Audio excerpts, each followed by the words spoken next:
Appreciate you. Good to have you on board, and good to have all of you, as always, in the chat as well. So, hello, one and all. Hey, Tom, did you take in the new the Tomorrow Golf League last night? Did you watch any of the Tomorrow Golf League like we were talking about? Is that what it stands for? Yeah. I thought it was like the Tiger Golf League. No, it's tomorrow. Yeah. I did. I watched about 15 minutes, then I caught up on it this morning. I thought it kind of sucked. Okay. Well, that's one opinion. Well, I'm glad you liked it, apparently. I'll tell you the lens I was viewing it through was, will this have national appeal? And I don't think it has any. I think you and I would like it just to sit around and like, oh, look at that. But I don't think it's going to connect with people. Well, no, I got thoughts, and they should hire me to fix some of their problems, and they would have themselves a product that they would be just beating sponsors away with. Whoa, okay, well, I want to hear it. I want to hear it later in the show. I don't think we should lead with it. Oh, okay.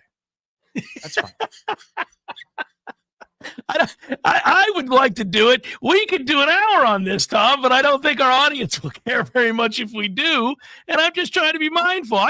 It's really my fault. I asked you got me geared up. Well, what is this, middle school? I hear the thing is I wanted to see date to the dance. I wanted to see if you watched it first of all, because I suspected you didn't. I thought you went to bed. You want to go see the playground? Yeah. Actually, you know what? I'm going to go home. We're not going to the playground at all. All right. No, I just was kind of curious. And then I realized to have a real conversation about this, then we would need to carry on in a different way. And I'm like, we can't go 15 minutes in the opener of the JCS about the Tomorrow Golf. So I took a hard right turn. Maybe we'll save it for the third hour. Maybe we'll go in there. How you feeling about this football team? Because it's interesting. I ran into somebody yesterday. I want to mention this. I don't know. Something was in the air yesterday. I ran into a lot of people. Some of them are mutual friends of ours. Some of them are people that the folks on in the chat and listening on the radio would know their names. They would know who they were. They're, of the sports community at Florida State is one way to put it, across sports. I ran into some folks when I was it was the weirdest thing. Everywhere I went yesterday, I ran into somebody. I had to go buy dog food, and I ran into a person that listens to the show, but is also connected to FSU. I ran into Trey Jones, the golf coach, talked with him this morning, but I also talked with him yesterday. Then there was just a bunch of, I thought everything's coming together, and the timing was good because there's not an exhale, but there is a sort of, okay, maybe we're at the midway point, maybe we're at the 3/4 length. I don't know, but can we assess what they've done? Can we talk a little bit about what they've done and how we feel about it? Are we feeling good about what we've seen? Do we think, okay, so far so good, there's a lot more heavy lifting to do? Do we think, okay, well, let's just hold off on all of that because they're not done yet? And oh, by the way, like we said, they can sign people in, April. So you got time to see this fully develop, and the finished product we'll know going into spring. I just thought it was interesting that everybody wanted to talk about that yesterday. I mean, damn it, yesterday they wanted to talk about it. It's because it's all winding down. Yeah. And also, I think everybody's brain is flipped. We're back into the mode. We talked about this at the outset yesterday, or Monday, I should say. But Wednesday holidays, middle of the week holidays. Yeah, you're back out of whack. You're getting back into focus. Now people are getting into their Monday to Friday. And so when they get into their Monday through Friday, they start checking Warchant again. They start checking Warchant TV, the podcast feeds. They're saying, hey, I kind of paid attention over the break, but we had to go to my in-laws, and then we had to go over here, and we took the kids on a vacation. What the hell happened? Yeah. And then when they're starting to see the names top to bottom, they're going, whoa, so you're telling me we've got at least 2 new starting wide receivers, 4 new starting offensive linemen, starters, not guys that are brought in hopefully to compete for the 7th spot in the rotation. No, starters for sure. Yes. Quarterback. Darrell Jackson's back. Whoa, he declared for the NFL draft. You kidding me? We got the edge rusher from Nebraska. Nice linebacker from Nebraska. 2 other linebackers too. So that's what's happening. I think it's all washing over people as they're getting back into the routine. Wide receivers. Yeah. I mean, yeah, Two you starters. keep going on and on and on. Yeah, I think you're right. I think people are they're taking inventory. They're like, all right, well, my life's back to normal. I'm going into the office. I'm back into my routine. It's lunch break. I'm tuning into Cameron or I'm listening to the pod later on, whatever it might be. Let's exhale and figure out, what do we think about all this? I do think that any sort of shot in the arm that they're able to provide is desperately needed. So we're starving for that, right? It's finding the medicine when you're sick. You know, you got to stop the bleeding. You got to stop the hemorrhaging. You got to stop when you're sinking like this, the way that they did a year ago. Anything that suggests that maybe you're putting an end to that downward spiral is not only embraced, but it is celebrated.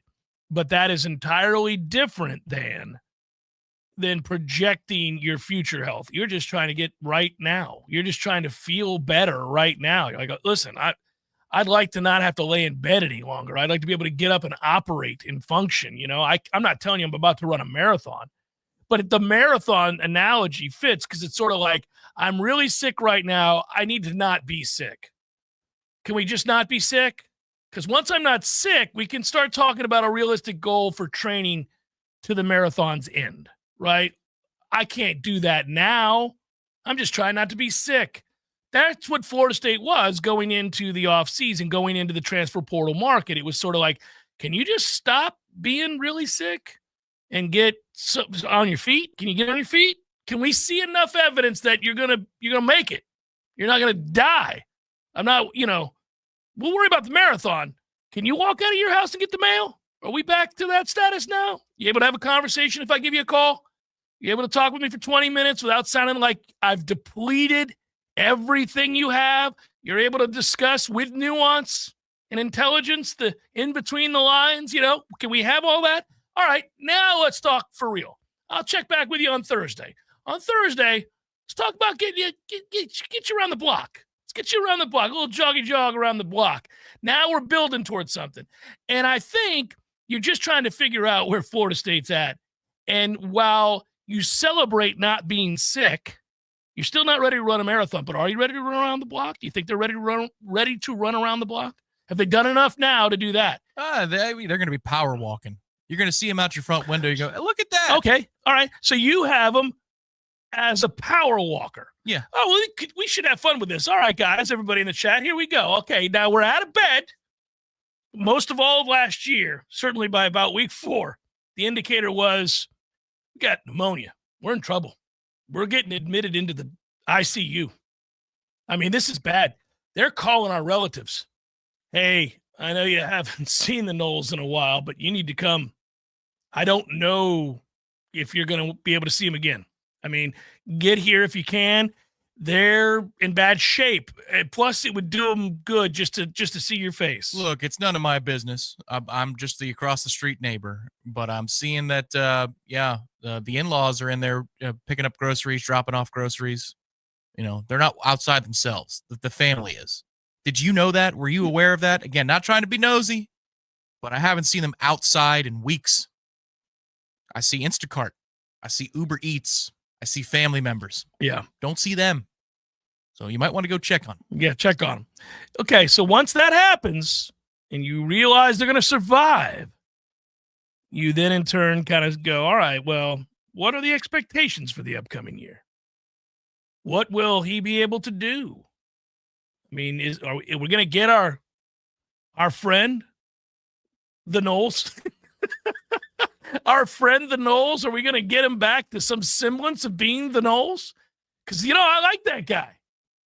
We had a lot of good times. I remember going out to California with that guy. I remember being in New Orleans with that guy, partying, having a big time on top of the mountain a couple of times that I happened to be with him. And now it's like, golly, those years seem so long ago. Would be nice to have that kind of celebration again. Why don't we just remember that time we went to St. Augustine, rented out that place, went to a concert, hung out on the beach a little bit. That wasn't the same as traveling to California or New Orleans, but it was a nice time. Can we get back to that? That's a nice time.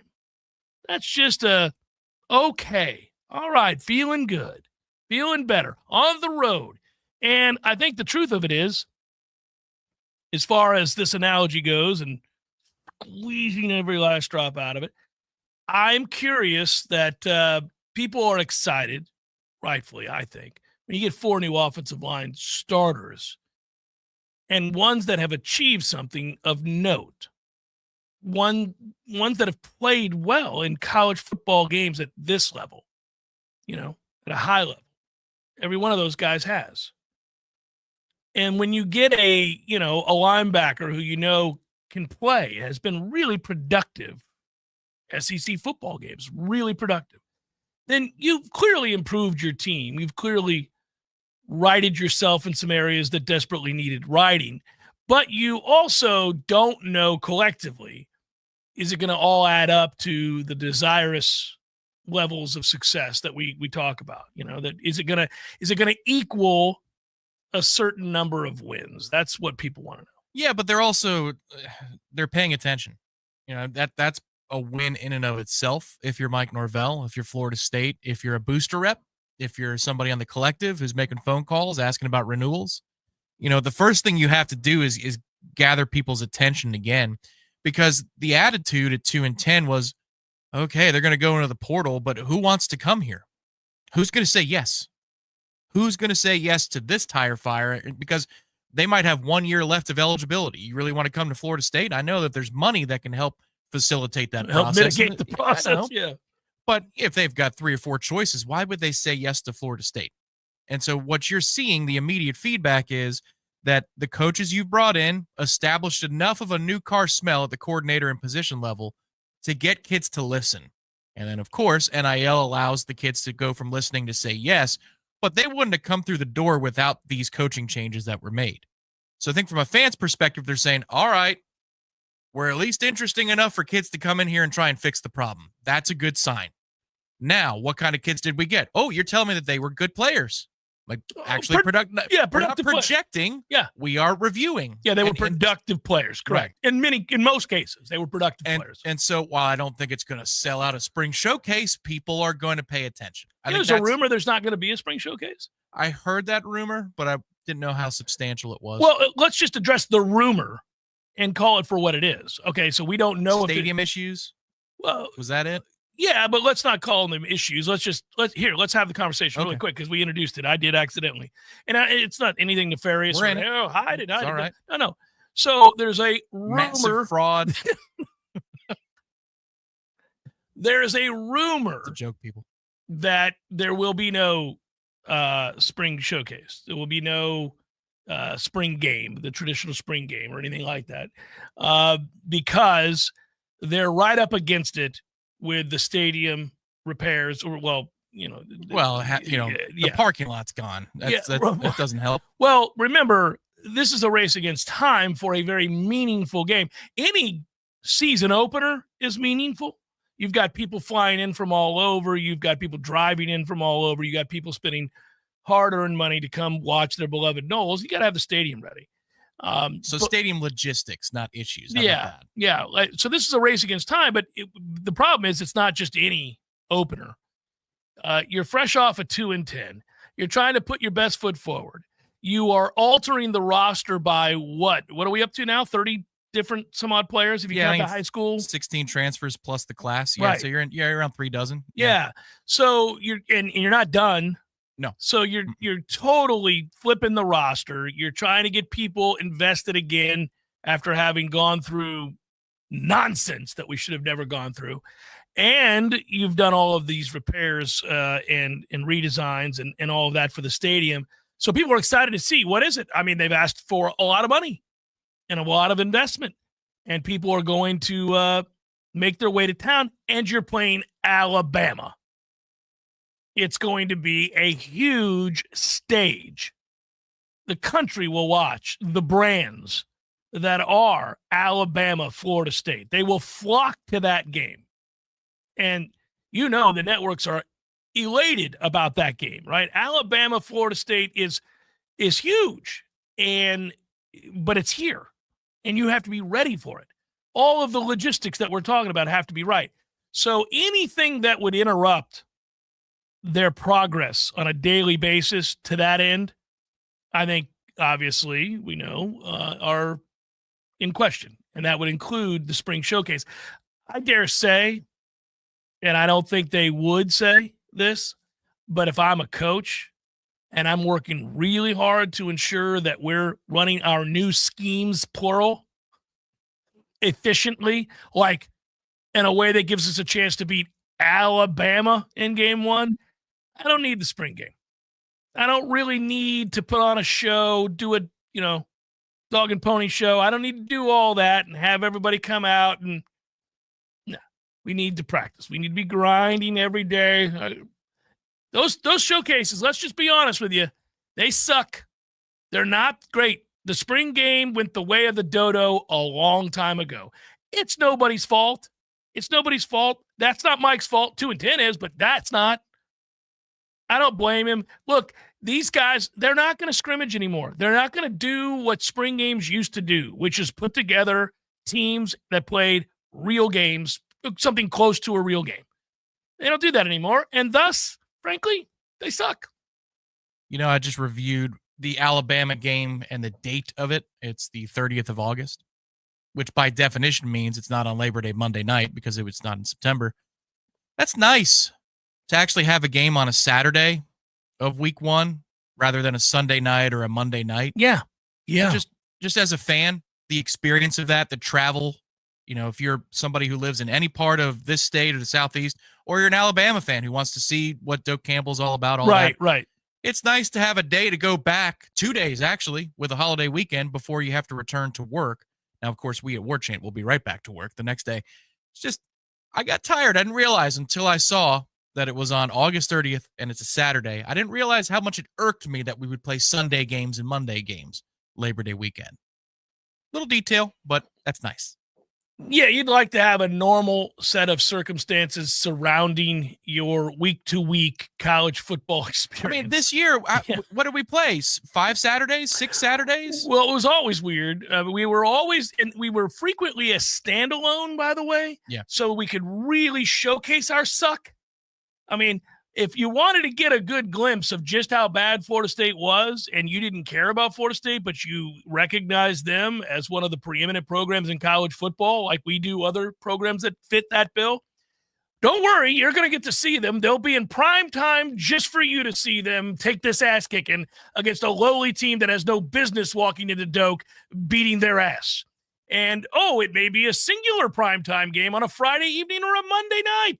Don't worry about it. Nothing else can distract you from this ass kicking that we're going to show you with the artist formerly known as Florida State football. Yeah, it was a lot of fun. Did we get a cool symbol? There was so much just speed bagging the boys every week. Oh, listen, they wanted to make sure we were the ACC game of the week, 8:00, prime time. Come watch your nose take an ass kicking.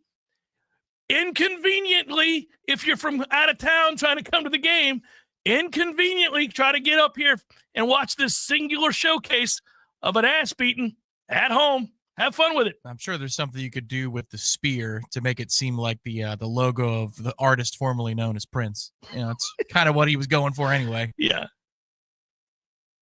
No, let's just give me some straight Saturdays, 3:30. Let's go. Good old-fashioned football. Just straight on Saturday, 3:30, baby boy. Let's go. What is the 3:30 window? I don't know. Is that a thing?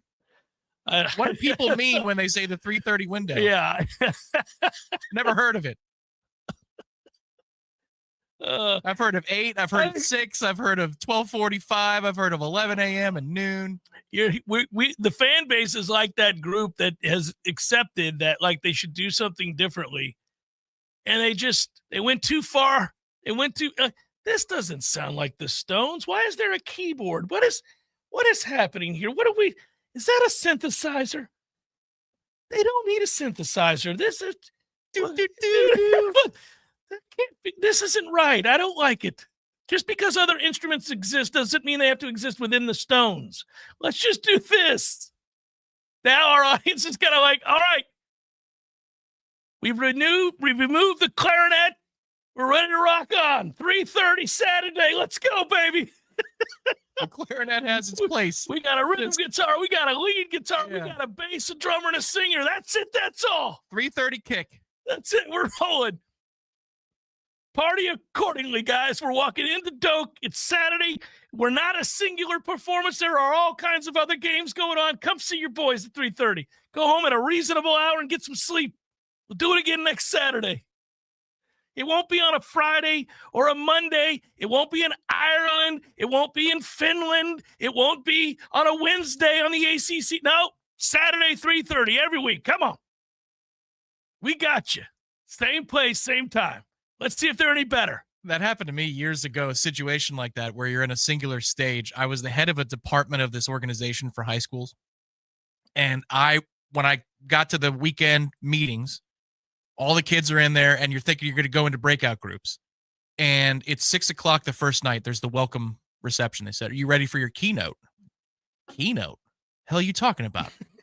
I'm running this department over here. They said, "No, we need 15 minutes of remarks from you at 8:00 tonight." In 2 hours? You need me to stay before everyone? I said, "Yes, before all the kids, all the delegates, all the teachers." That's Florida State. No, wait a minute, what? We're playing again? Yeah. We're 1-6. Yeah. What? And Yes. why are we playing Friday at 6? 8 p.m. ABC. What do you say? No. I'd say we're 1-6. What are you doing? Can't wait to see you in South Bend. We'll fly in, get you go. Prime time. Should be fun. It'll be a whitewashed middle of the second quarter. Also, that 6-day option. Yeah, the 7:30 ABC next week. Every time. I always check with, just behind the curtain, guys, I always check with Tom with, I don't know why this has always been elusive for me, but I always forget when they're going to announce specifically when we play next, when these windows exist. You know, when they're like, oh, it's been optioned. Yeah, It's been optioned. Yeah. And I always forget to check. And so then that morning when I'm starting to prep and have my coffee, I always text, hey, when are we playing? Yeah. You know, it's like, oh, Jeff, you missed it.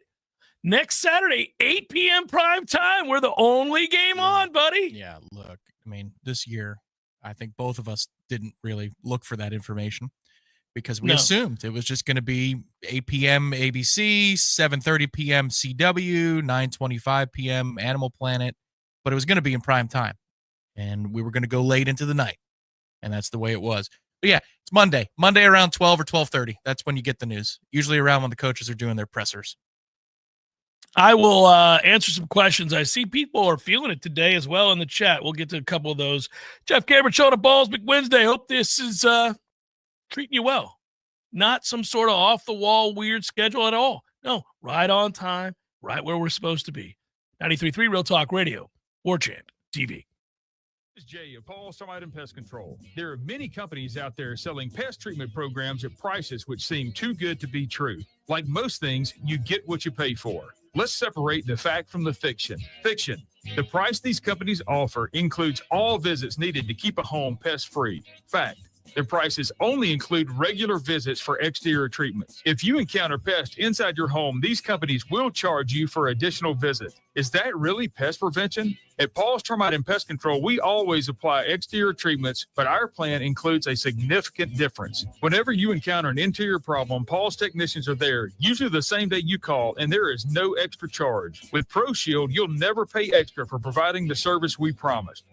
Pest prevention for your home, and we'll be there as many times as needed to honor our commitment with no extra charge. Paul's Termite and Pest Control is a local company that proudly serves the Tallahassee area for over 50 years. For the elimination of termites and any other pests, call Paul's. We'll get them all. And we make lawns greener, too. At Ebbs Decorating Center, we're your locally owned Benjamin Moore retailer. We're your store for quality with brilliant and durable paints in a variety of sheens and thousands of colors. We're your store for service with one-on-one advice for contractors and homeowners. We're your local experts, and we're here to help with all your painting projects. Benjamin Moore, available at Ebbs Decorating Center with 2 locations in Tallahassee. Find a store near you and visit EbbsDecorating.com. That's EbbsDecorating.com. Games for Less, Tallahassee's largest selection of new and used games, as well as new and used consoles like Nintendo, Super Nintendo, Atari 2600, PS4, and PS5. You name it. Locally owned and operated since 1994, trade-ins are not only welcome, but Games for Less pays more for your trade-ins than the big chain stores. That's not all. Games for Less now buys and sells new and used vinyl records to boot.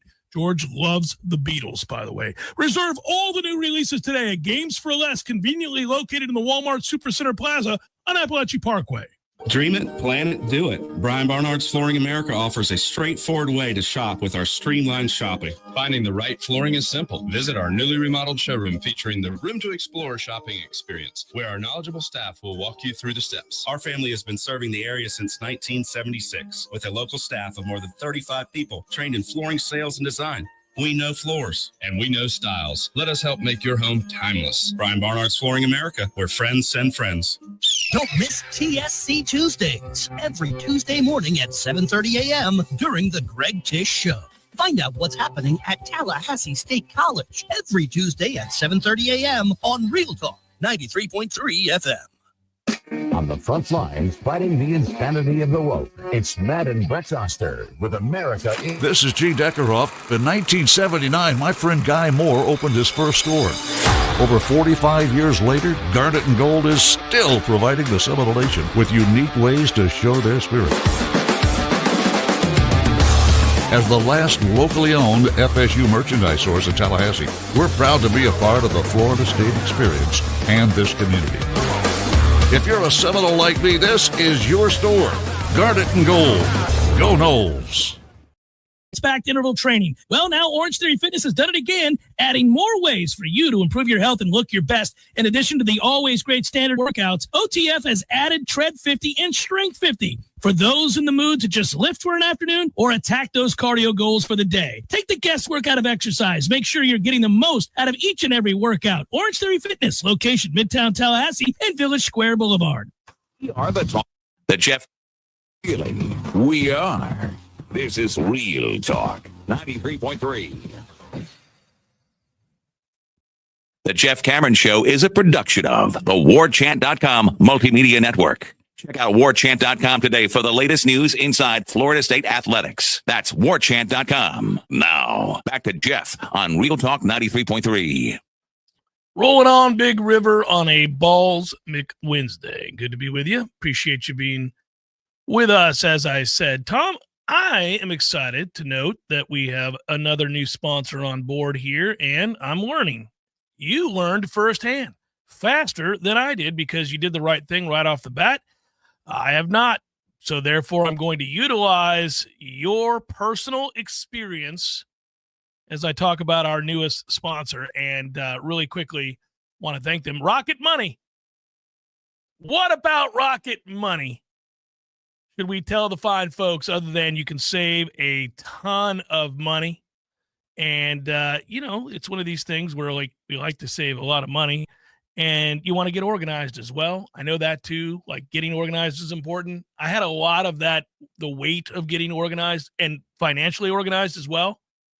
And finding out where you're spending money when you shouldn't be, maybe even like repeat things. I do that all the time. I'll realize, I have a subscription to Apple Music and Spotify and Amazon. I have 3 music services, which I would, and I have. And I move it around and mix it up and do all the things, and everybody can do. But when you find out there's repetition, you realize I'm paying more than I need to be paying. There are duplicates here, man. There are subscriptions to things I don't even know that I signed up for. These days, they trick you. You're like, I like those pants. You won me over. You got me, Instagram ad. I've seen those pair of slacks several times now, and they look snazzy. I'm going to get them. But say you pull the trigger on that, and you don't read the fine print, and it says that by buying those pants, you now have a subscription to the company that makes those pants. At a cool $110 a month, you'll have access to similar pants next month, Tom, but at 50% off because you're a member. But I don't want any more of those pants, and I don't want to be a member of your club. I just wanted those pants singular that I saw on the internet. Now I'm a member. That may or may not have happened to yours truly. Sounds very specific. Rocket Money would be the kind of thing that once I signed up for, downloaded, had ready to go on my phone. Hey, a-hole, did you know you were signed up for a subscription to Snazzy Pants? I didn't know I was a member of Snazzy Pants. What am I paying each month to be a member of the Snazzy Pants Club? $100, Jeff. Oh, no, we need to cancel. So how does it work? Yeah, it looks like that. Snazzy Pants or any other service like that. It signs up through your bank account and or credit cards. It's your choice on what you sign up with. And then it sorts everything. Recurring payments, payments that occur irregularly, but you should know about. They categorize the payment services themselves, and then it gives you an option. They'll cancel it for you if you want. You just you fill out a small form of information. Do the work. And they will reach out to the company Rocket and Money. They cancel it for you. But the cool thing is they let you know how many days until. Like, everybody can guess if you pay on the 14th of the month, the 14th is coming, but it's different in your brain if it says you have 6 days. You say, oh, yeah, that's right. I don't need that anymore. I don't need that. That was nice while I had it. You did the free subscription to get that game you wanted to see. Sure, yeah. Well, I had a wellness app for when I was living up north. There was a wellness app, places you could go, and it's just instead of having to pay each individual parlor, like if you went to a workout studio or you went to go get stretched, whatever, like you could just pay this one app. Can you imagine how much money was being spent on Deshaun Watson's massage parlor app? My goodness. It's a very different app than the one I was using. Yeah. Very different app. I'm sure it has a completely different name. I'm a member of 137 massage parlors. I think the logo for that app is a winky smile face. Like, massage. Hey, yeah, that's right. Yeah, with air quotes. Yeah. This was not that. It was ClassPass. I'll tell you what it was, ClassPass. Anyway, they not only re-upped me, they upped the price. I was like, oh, well. They took the liberty. I have been spending more than I want to admit on that particular app. So, yeah, $120 a month already, and I haven't reviewed the whole thing yet. There it is, so, and I'm going to do it tonight, so we'll be all set up. Appreciate it. That's what you do here. Cancel your unwanted subscriptions. Reach your financial goals faster with Rocket Money. Go to rocketmoney.com/game on today. That's rocketmoney.com/game on today. rocketmoney.com/game on. Good introductory read and advertisement, I think, for our friends at Rocket Money. I feel good about that one, Tom. I feel like we did the right thing. It was informative. It's accurate. You've already saved $115. Yep. Mm-hmm. I'm a little worried that I'm going to be embarrassed when I report back to the audience how much I save. Oh, there's more. Oh, I don't like it. I don't like it. I like saving money, but I don't like what I'm about to find out that I am really irresponsible. So here's something that hurts, because it's not just about how much you save a month. Mm-hmm. How many months have you been paying it? Oh, yeah. So about 2.5, maybe 3 Christmases ago. Oh, it might be 3 Christmases. You found out you've been paying for something for years? Yeah. Yeah. Sucks. It was actually the streaming service that we're on right now, StreamYard, because we had a bunch of people all over the state on different vacations, and my golf league was putting together a draft. And so I just did the introductory. Dear God, I lost a lot of money to StreamYard. Yeah. And they love You're welcome, StreamYard. They're like, hey, good job, Tommy. It's not their fault. It's my fault. But it wasn't $3 a month. Put it that way. Hey, so did you see this? I want to get back to FSU for a second. I know we've got the article. Michael Langston wrote a piece that's FSU coaches hit the road, look to put finishing touches on the 25 recruiting class, which these days, we're all going to be locked in on. We were just talking about the 16 transfers on the board and spring semesters classes beginning this week. And we're just trying to finish this off. So at the end of the high school recruiting stretch, with a little help from yours truly, we brought in Usman Chroma. That was a good day. It was a good day. Yeah. And you brought in the defensive lineman who's turning heads already, Kevin Wynn. I feel pretty good in my projection that Kevin Wynn's going to get on the field this year and play some meaningful snaps for you. Look, man, that's some elbow grease in the scouting department that you did there. Now he was named the On3 East Team MVP of day one of the Navy practices, Navy All-American Bowl. Let me ask you, any chance that you could get Ty Haywood? That I could get Ty Haywood? I mean, I don't know if you got the kind of I- clout that would Look. allow us to bring in a 5-star offensive tackle in the form of Ty Haywood, but it would be cool if you did. I think I might be able to get him in a room with the coaches, but from there, look, I can't make miracles. This isn't Naughty to the Knolls. No. This isn't the Marvel Arm. This isn't Eddie Goldman. It's not Chroma. You know, Haywood did take that visit to Tallahassee before he went to Bama. Yeah. Look, he likes Florida State. And now there's an in-home visit taking place. Well, that's what I got done. See, that's what I was referring to. So I don't know what our friends from the Battle's End were able to do or not do, and, what's going to happen here. Buy some bricks. What kind of fun and games we're going to have in our efforts to lure Ty Haywood. But the fact that you have an in-home visit is a good thing. Who knows?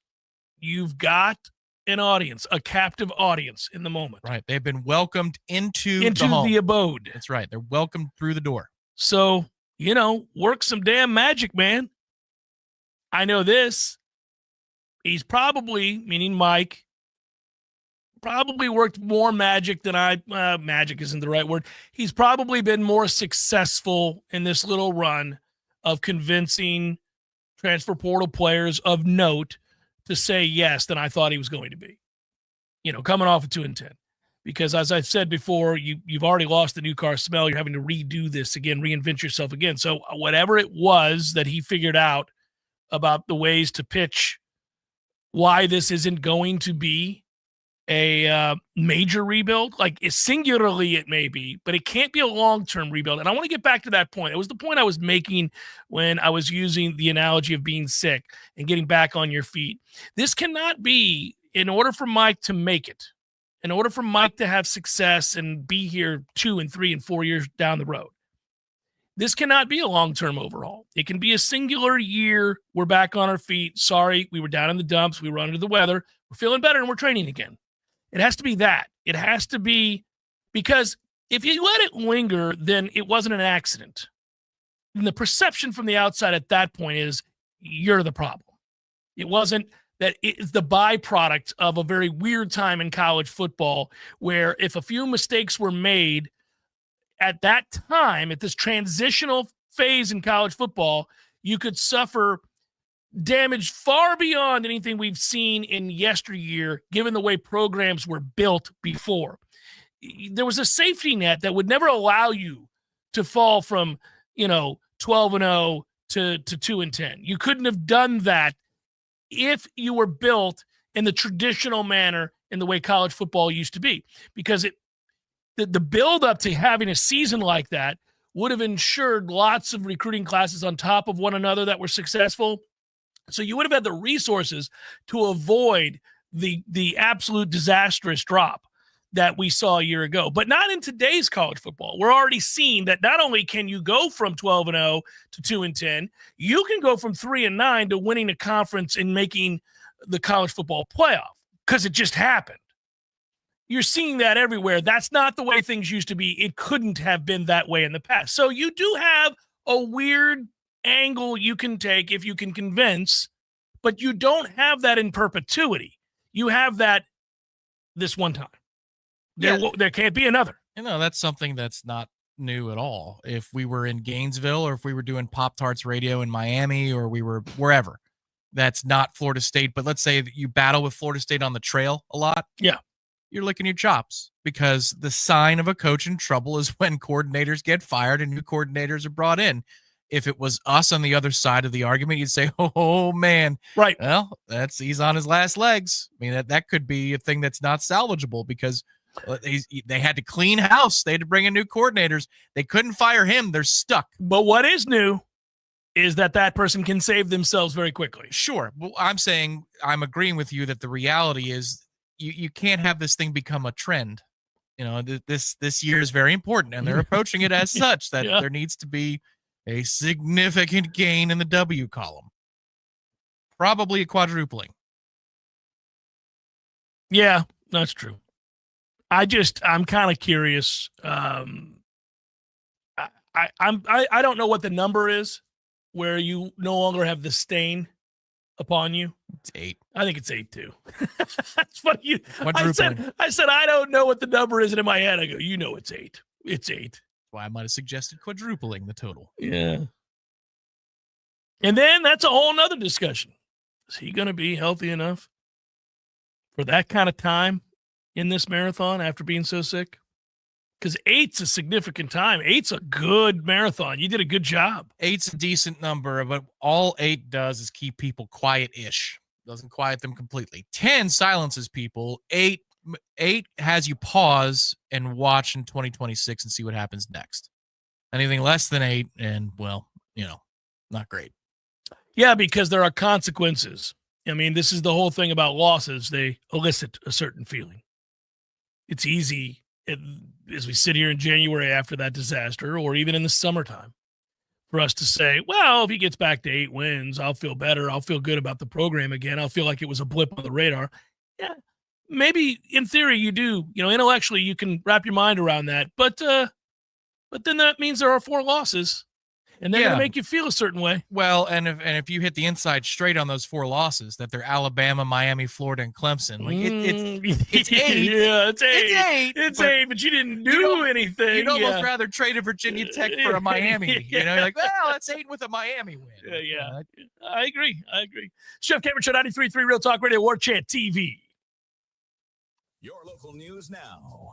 4 people were involved and at least 2 were hurt after a multi-vehicle crash along Crawfordville Highway and Trumpet Lane Tuesday afternoon, according to a spokesperson from Florida Highway Patrol. A Volvo, Nissan, Ford F-250, and Lexus were involved in the crash. FHP said at least 1 vehicle rolled over during the crash. At least 2 people were hospitalized following the crash, with 1 in critical condition but stable as of Tuesday evening. It is currently unclear what caused the crash. It is under investigation. Severe damage was left to a home on Government Farm Road Tuesday afternoon in Jefferson County after the kitchen caught fire. The incident unfolded around noon. Firefighters responded to the home on Government Farm Road and found heavy smoke. The fire was contained to the kitchen. However, the home sustained smoke and heat damage throughout the residence. This is Rachel Anae with your Real Talk 93.3 local news update, brought to you by McLemore Systems, Tallahassee's go-to Mac store. Check them out online at McLemoreSystems.com. This is meteorologist Paul Trombley with your Real Talk 93.3 weather update. Bright sunshine expected this afternoon with daytime highs approaching 52. Winds out of the northwest, 5 to 10 miles per hour. Clear skies tonight, lows dip down to about 28. Clear skies tomorrow, daytime highs approaching 51. Chance for showers Friday with highs in the mid-50s. Cloudy skies Saturday. This report is brought to you by the Lawn Johns. For all your landscaping and lawn care needs, visit thelawnjohns.com. Right now, it's 45 degrees. Your friendly neighborhood bar and grill just got a whole lot closer to home. You can now order delicious Smitty's Tap House and Grill for delivery directly to your doorstep. Just visit Smitty'sTapHouse.com, click the Order Online button, and choose pickup or delivery. Enjoy Smitty's famous handmade pretzel with beer cheese, juicy pub burger, or even the amazing schnitzel sandwich, delivered fresh right to your doorstep. Support local and order online today for takeout or delivery at Smitty'sTapHouse.com, where everybody knows his name. There he is. Haven't seen this guy since, what was it? Oh, shoot. You two at the Sphere in Las Vegas, baby. Hey, how about that, man? Wasn't that fun? Good show. Good show. Everything about it. Nearly perfect. Nearly perfect. I had everything I could possibly want. I wanted one thing, couldn't find it, and I looked everywhere. No Cubans. What do you mean? There was Cubans. There was Cubans. No, I didn't see any Cubans. Dude, no. I'm sure there was Cubans there. I mean, No. I walked around. There was a moment right before the show. I thought, got to find some Cubans. Nothing. Dude, there's Cubans. There was Cubans. I'm sure there was Cubans. In Las Vegas? In Las Vegas. No Cubans in Vegas. There's Cubans in Vegas, man. Eddie, there were no Cubans. Chef. The sandwich. There were no Cuban sandwiches. You're Cuban. Of course I know there were Cubans there. Oh, the sandwich. Yeah, no, there probably wasn't many there in Vegas. No Cubans. No, not yet. Florida, bringing the flavor and flair of Cuban food to Tallahassee since 1996. The Jeff Cameron Show is a production of the Warchant.com Multimedia Network. Check out Warchant.com today for the latest news inside Florida State athletics. That's Warchant.com. Now, back to Jeff on Real Talk 93.3. What did I miss, Tom? What did I miss? I know just pointing out a good comment. We got some questions to get to. Oh, A realistic first goal has to be expecting to see a team take the field that looks like they have practiced that week. So, and that is from Spartan Knoll. That's completely fair. One of the observations, I mentioned that there was a cluster of moments the last 24 hours where I've run into a lot of people and we're all having the same conversation. And one of the things that comes up, and this isn't one of these, like, I'm going to spend 3 hours griping about stuff today, but I like getting a sense of what truly frustrated the fan base. The easy answer is always the losses. The losses, Jeff, the losing of games. But I have always maintained, especially if you're of a certain age, you can live with losses. It's part of the price you pay for playing the game. You know, if you're gonna be the man in the ring, you know that it's not always going to go your way. And I mean that emotionally as an investment of fandom. I mean, your team doesn't always win, and you know that. But it's how they win and how they lose in particular. You can't abide buffoonery. You can't abide looking like you don't have any idea what you're doing, because all around you are teams and programs with less cachet, talent, history that do look like they know what they're doing, that do put together at a third of the price an organization that takes the field and plays within whatever it is that they run, whatever it is that they do in a certain way. And when you don't, and you're paying more not to, it's very aggravating. It is completely unacceptable. You know, that's the one thing I said where Mike was lucky. And I like Mike, and I reiterate that a lot because I do. But he doesn't get carte blanche. I mean, obviously, if they're not good this year, they got to fire him. And he would have been fired putting together that season at any other time. Any other time. That is so unacceptable. But part of the unacceptable aspect of that wasn't that they were 2-10. 2-10 is a big part of it. That record is unacceptable. Truly unacceptable at a place like Florida State. But it's the way they went 2-10. They were clowns. They couldn't do anything well. Quite literally, I'm backed up by the numbers on this. This isn't a surface level observation. The analytics of football, the statistics of football, any traditional or otherwise, number that you looked at told you without question they were clowns. They couldn't do anything right. And that is unacceptable. It can never, ever happen. Now, again, I don't say that to be mean. I don't say that because I have an agenda. I don't say that because I don't like a coach or whatever. That's just factually true. They didn't do anything well. And so that's what I'm finding in the discussion isn't the record. It's not the record. It's that, hey, man, like, you can't block, you can't tackle, you don't try hard. Like this, these are the basics of the game. It goes all the way back to the bellying up we did and the bar in Dublin. Remember that show? Yeah. It all started with a nice gentleman who didn't realize that we were recording at the outset. He was a nice guy. He was a very nice guy. Yeah. As most are out there. Mm-hmm. But the focus was on the defense that day because Georgia Tech did nothing new. They had holdovers galore on offense in terms of starters. I think it was 9, 4 on the offensive line, same quarterback. And they did nothing new. At times, you can forgive an uneven defensive effort in the first game. Alabama might have to do this, we all hope. Because you have tendency breakers, you have all these new things, new wrinkles, and you go, well, I mean, how are they supposed to be prepared for something they've never seen? And that's a fair point to make. It could happen. Except in Dublin, Georgia Tech did nothing new whatsoever. It was just their offense that we had months and months and months to prepare for. And yet, to the point of the comment that started the segment, it looked like we'd never seen it before. And how is that possible? If a team is going to retain 9 starters and run the exact same damn thing that they ran the year prior, and that's the opponent you should be prepared the most for of any game that you play in the 12 games. How is it you look like you never saw it? That was the part that had me distraught coming out of game 1. And then by the time you get to the Boston College game, they're just not going to cover guys out of the flats. At least when Todd Bowles this weekend didn't cover quick throws, they were playing soft zone behind it.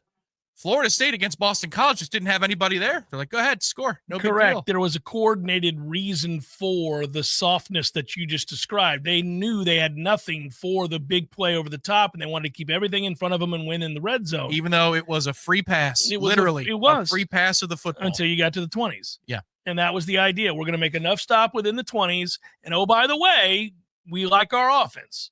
Bake can really play right now. We got a two-headed monster in the backfield. The offensive line's good. We've got Evans. We've got guys. We're going to be all right. We're going to score. We're going to hold you to field goals, and we're going to win. Now, close call, but it worked. And I don't love that logic and reasoning, and I don't love watching it. We can't do it against playoff teams. No. He knew he could maybe get away with it against New Orleans. It's Spencer Rattler's sorry ass. Florida State was giving layups and then not having anybody to There was nobody rally and tackle. No rhyme, no reason.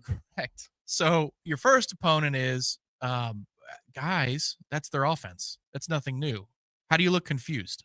How are you confused? It's impossible. Second opponent, well, that's a basic thing. We're looking at the guy. In one instance in the second half, we point to the guy, and then we don't cover the guy out of the backfield. They also missed a wide open one of those.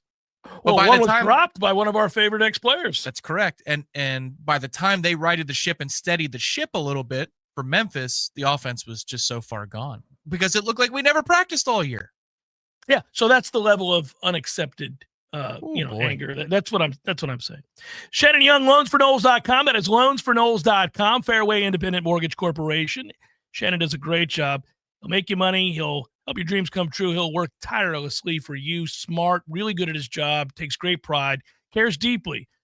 Your shared goals, they get realized with my friend Shannon Young. Loansforknowles.com, Fairway Independent Mortgage Corporation. That is loansforknowles.com. Hour number 2 forthcoming. Stay with.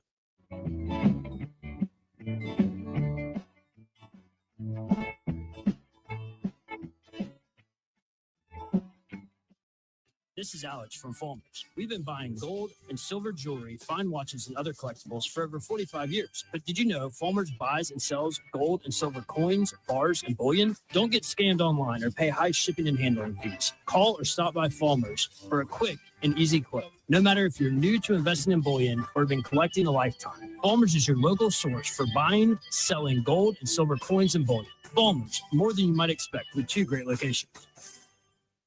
As you probably know, Fulmers buys, sells, and loans on just about anything of value. What you might not know is that when you buy something from us, we guarantee the total satisfaction of your purchase. Buy it, take it home, and if for any reason you decide you don't want it within 7 days, Fulmers will give you 100% of your money back. And if you decide you don't want the item within 30 days, Fulmers will let you exchange it for something you do want. At Fulmers, we guarantee you're going to be happy with your purchase or we'll buy it back.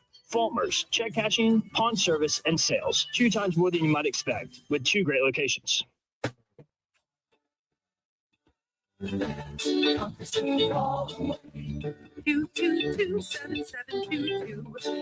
and electric is what we do.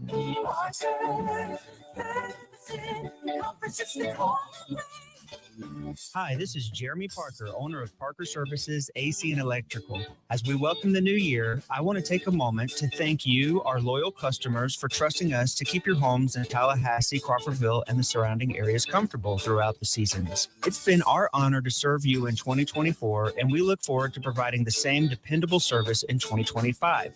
From everyone at Parker Services, we wish you and your family a happy, healthy, and comfortable new year. Here's to new beginnings and lasting comfort. 222-7722. Florida license CMC 050334 and EC 130144434. Sarah here with Seminole Auto Glass. Hey, Greg. Hey, what's up? It's turkey season. Have you hit one yet? A turkey? No. Good for you, because we've seen more turkey suicides than anything lately. Oh, no. Yeah, we had a pretty foul morning. Oh. But our customer just went to Seminole Auto Glass and uploaded their insurance card. We got them back on the road with feathers flying in no time. Hey, Greg, which side of a turkey has more feathers? The outside. Oh. Better call Seminole. Seminole Auto Glass. Call 850-539-4527. There's fun to be had every night at the Corner Pocket. Take home prizes on Trivia Tuesdays and Beer Bingo Thursdays. And kickstart your weekend with Martini Fridays. Plus, happy hour runs every weekday and game day specials every time the Noles take the field. Watch all the best games at the Corner Pocket's Vegas Wall, featuring 560 inches of flat screen TV heaven. Oh, really? The best food, the best drinks, and the best place to watch all the games. Tallahassee loves the Corner Pocket. Coming up next, more of the Jeff Cameron Show. Live and local on Real Talk 93.3. WVFT, Greta, Tallahassee. It's time for your 93.3 Sports Flash, powered by Tallulah CBD Mushrooms, THC. Visit TallahasseeCBD.com.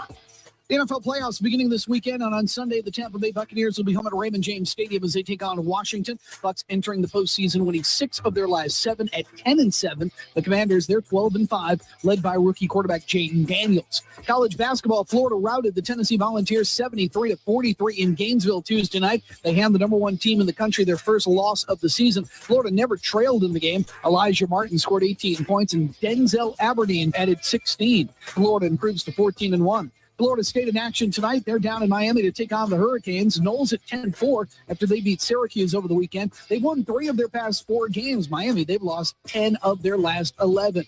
This sports update brought to you by Flomar's Pawn, Guns, and Gold. More than you might expect. I'm Tony Desiri, Real Talk 93.3.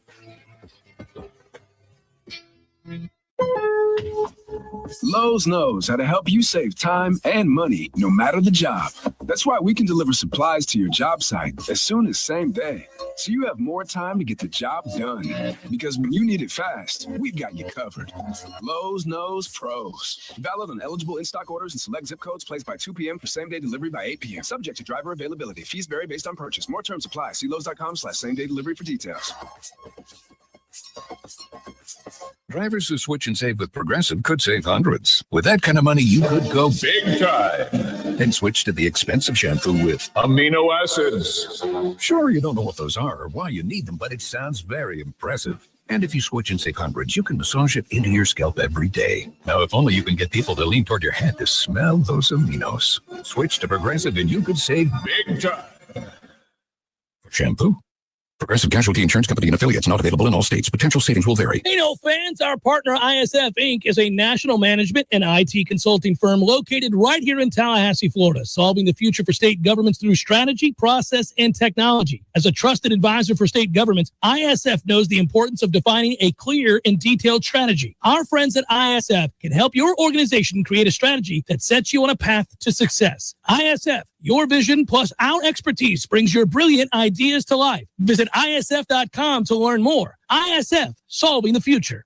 I'm Franklin, and I've been a Paul's Thermite technician for well over 10 years. Working for a great company like Paul's Thermite and Pest Control is a blessing for my family and myself. I get tremendous satisfaction knowing that the work I do helps protect most people's biggest investment, their homes, the place where they raise their families and build lifelong relationships. Paul's is a company that stands behind their commitments to customers and employees, and that makes me proud to represent them.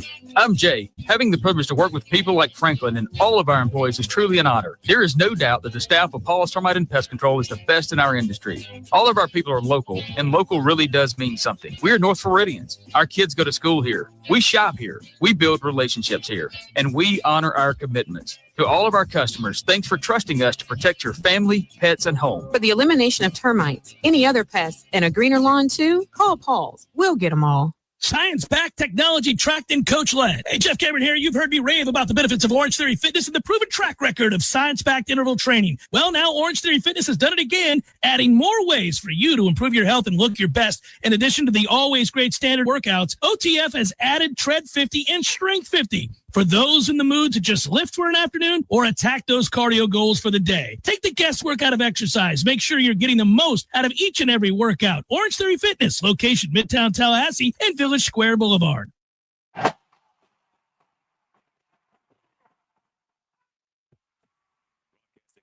Florida's capital city. This is the Jeff Cameron Show, brought to you by Orange Theory Fitness on Real Talk 93.3. Now, stop what you're doing and listen closely. It's time for the Jeff Cameron Show in 5, 4, 3, 2, 1.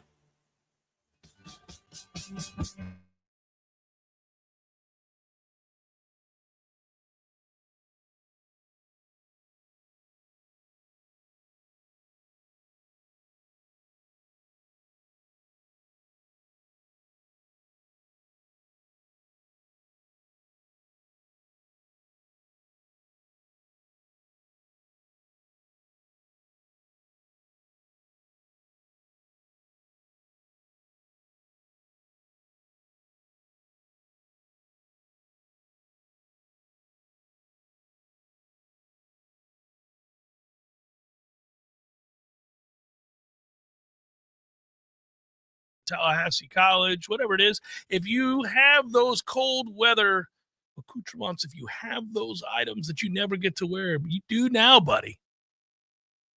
Any one of those cool sweaters and jackets and sweatshirts, I pull them all out.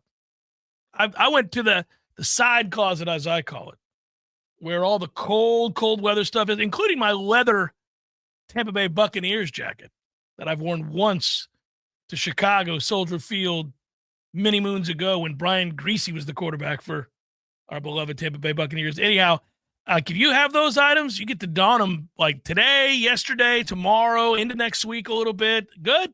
Into next week is right, yeah. It's exciting. What happened to the old full tracksuit, the coach's the pimp daddy. You got to rock that. Buddy, I still have it. I forgot about rocking the pimp ass tracksuit. How about for Libations Friday? I think you're on. I'll wear it for Libations. All right. Man, thanks for reminding me. That thing is the most comfortable thing ever. It's a Chuck Walsh special. That thing is gorgeous. I ran into Terry Bowden. We sat next to each other on a plane one time, and of course, Terry was famously fond of the tracksuit. Oh yeah, always steady rocking the tracksuit.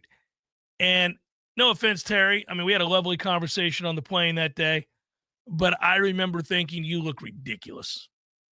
You look ridiculous because you're not pulling off the tracksuit the way that I do with the velour. Like he didn't. I see. You pull it off in a way that he doesn't. Without question. It's not even close. I think nobody would argue this. It's a difference in physiques. It's just it didn't work for him, but he swore by it and loved it and never wavered. I'll give him that. Always in that outfit. But it was also pretty comical because sort of the manner with which he spoke did suggest he should be in that. Absolutely should be in that tracksuit. It was like he was running numbers? Yeah, and it was quick and sputtery, and the way that he spoke, you're kind of like, you would just kind of laugh. But he was lovely to talk to. We had a good conversation. As soon as I saw him walking, I'm like, of course he's coming out of the hotel in a tracksuit. They are extremely comfortable. They are very comfortable. I will break out the old school Florida State basketball tracksuit from many moons ago. What year was that I got the FM dial previous to this? It's black on black. It looks good. I thought you had the garnet one. No, mine's black on black. Oh, okay. And it is stunning. And it is comfortable.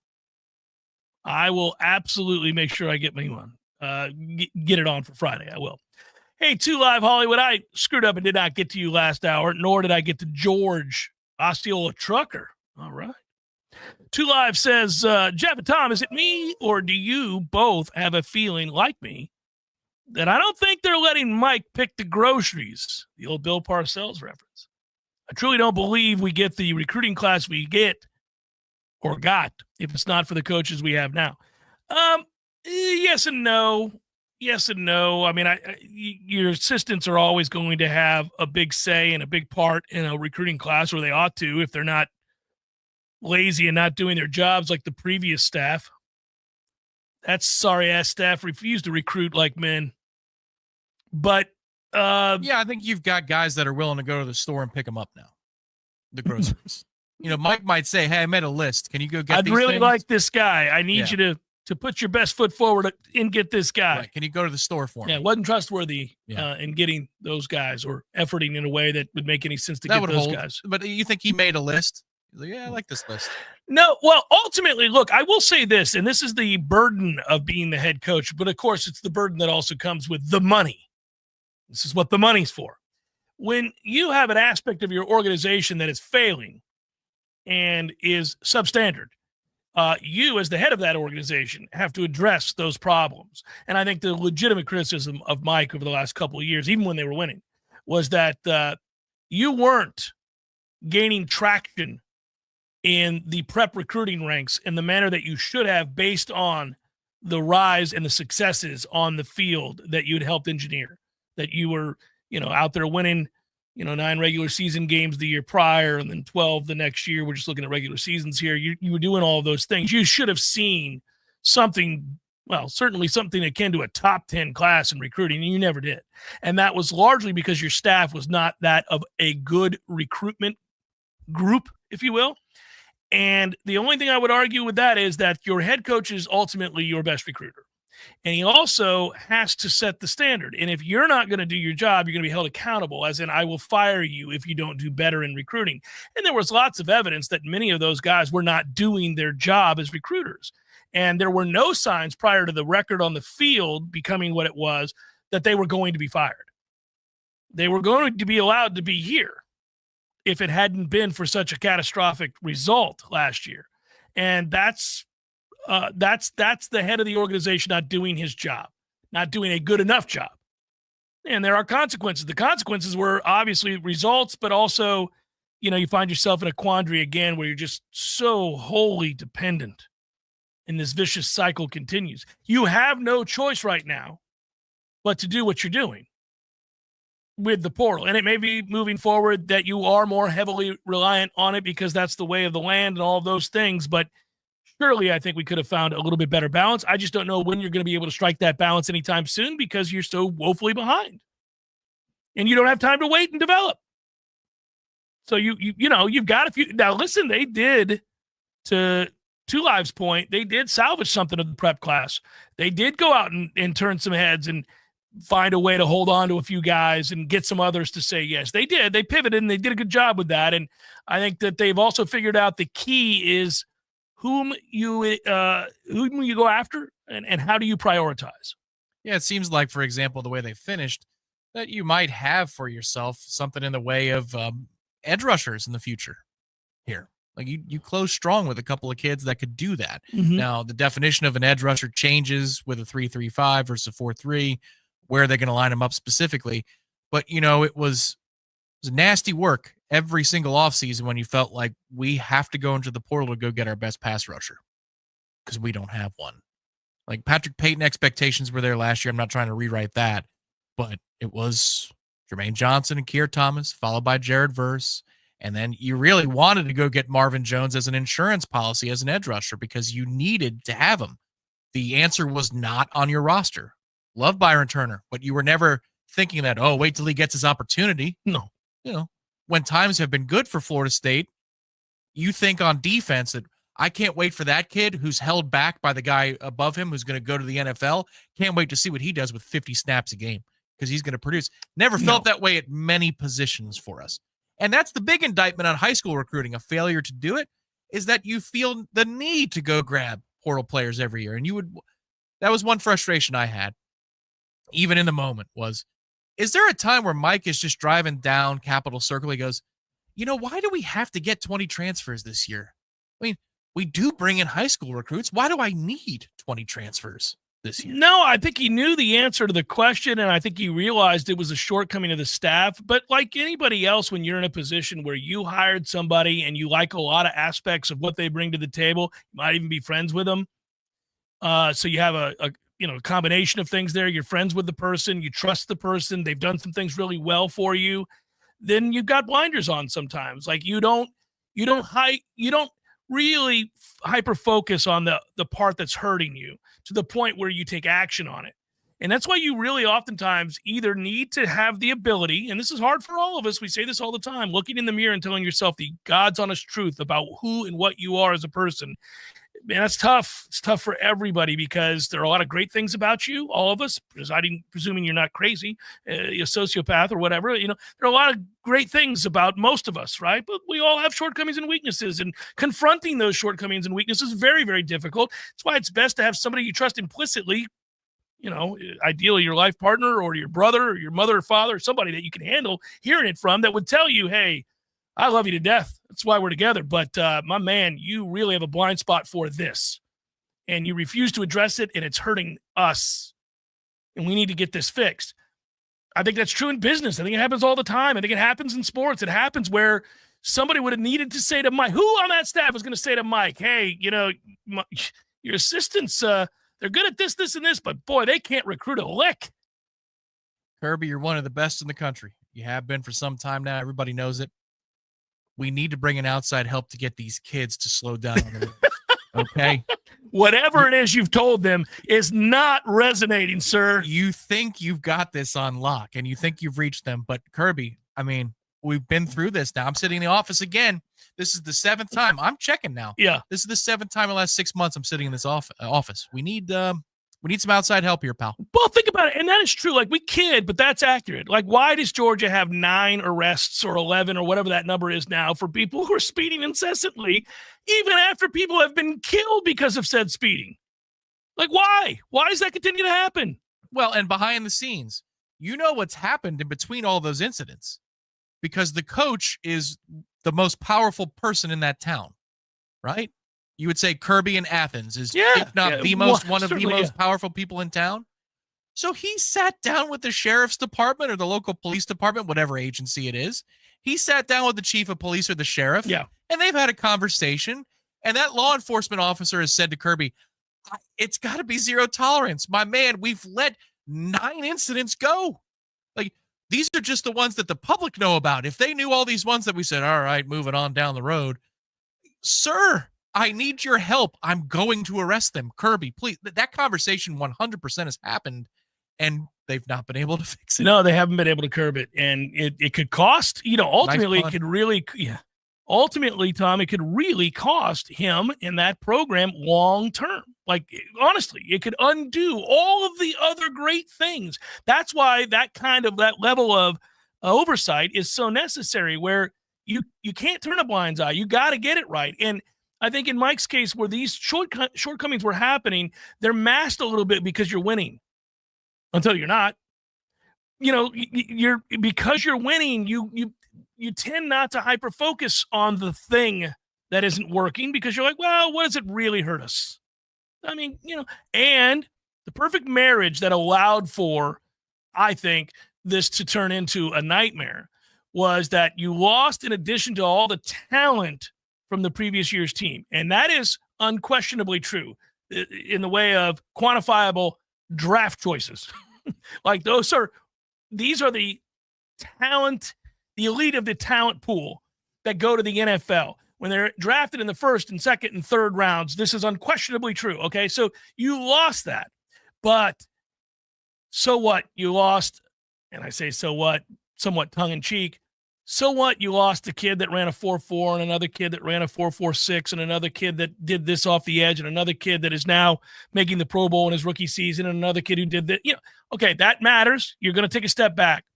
But where you're going to take too big a step back, where you're going to have, oh no, we're not even standing to take the step, is when you lose the leadership that went with it. Yeah.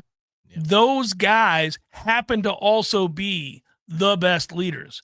And then we watch that aspect happen all the time. Like, Jordan Travis, to his credit, figured out how to lead despite being very quiet. Not saying a lot, but figuring out, picking his spots, knowing when to put that arm around somebody who's having a rough day at practice, knowing when to sit down with somebody and say, hey, it's all right. I'm going to come back to you. I know you dropped the last 2. I believe in you. It's going to be okay. I watched it happen. We saw it happen. He went from a guy who never said a word to occasionally picking his spots. You would see it. And then, of course, it helps that he was really productive. So if you're playing well and you pick your spots, people will find a way.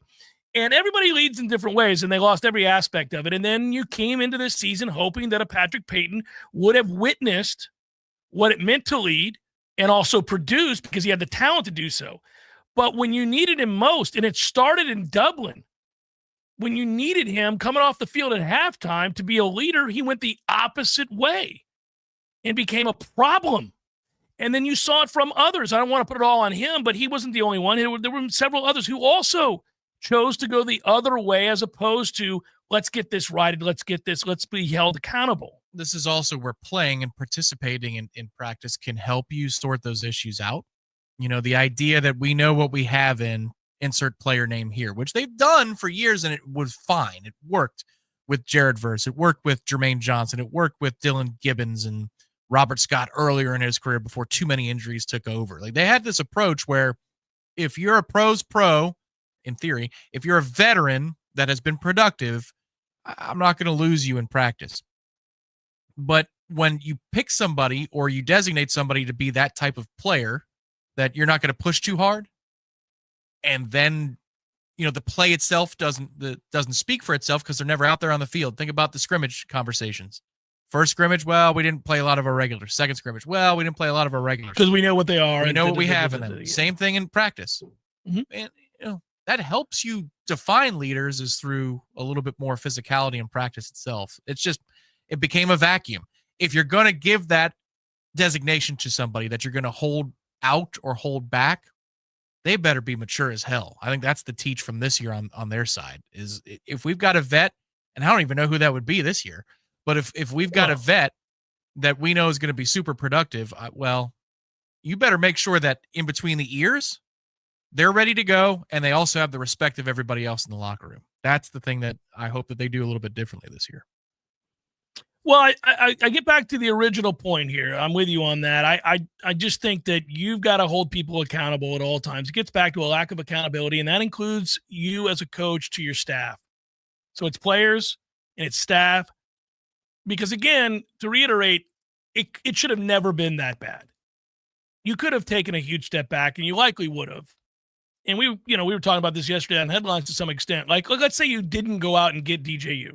Say you didn't do it. Say we could undo that decision. All right. And you had the foresight to know, we're not in contention. I'm not going to let the snub influence me to make these decisions that I think I've got to go put all my chips in and go after these guys that I'm not real sure about, that I'm hopeful for. But I, fresh off the snub, I want to prove we still can. I believe that was sort of one of the byproducts of that. And let's say you hadn't done that. Let's just revisionist history and have some fun with it. All right, well, what would they have been? Average. They might have been at best 8-4, 7-5. They wouldn't have been good. Would they have been this bad? Well, we will never know. But I think it would have informed what you were trying to get accomplished in the practices leading up to the start of the season. This is where it gets very difficult to project, and it's a fun exercise. It is a fun exercise. Because of the nature of the calendar. Now, you did have time. Last year's signing day was a few days before Christmas, so you did have, after the ACC championship and the subsequent snub, it wasn't like this year where you had 72 hours before signing day, which is just absurd. You had a couple weeks. If they had decided to walk that path, I wonder if they don't get a Bolden or a Jeremiah Smith to continue to come here, because you're not going to allocate resources to the portal for an immediate turnaround, and you might allocate resources into the high school class. Now, yeah, but they didn't, just to be fair, they did not lose Jeremiah Smith over money. Go ahead.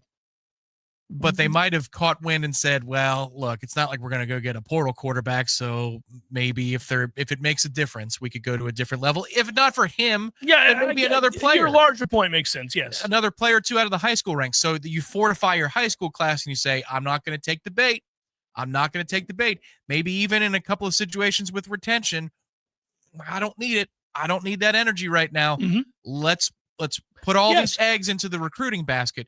Now, the problem with that theory, I could counter myself, is the ACC took a massive blow. Florida State's brand took a massive blow about not being legitimate in those 2 weeks. I don't know that any money in the world could have convinced kids in the high school ranks for it to overcome the negative recruiting that we got hit with in that moment.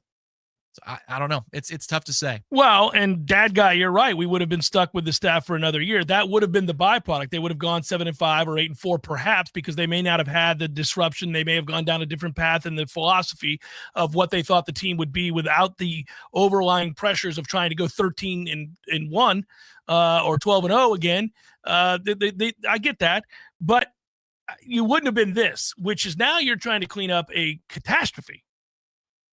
Would have lost 63-17 because Tate would have played in the bowl game.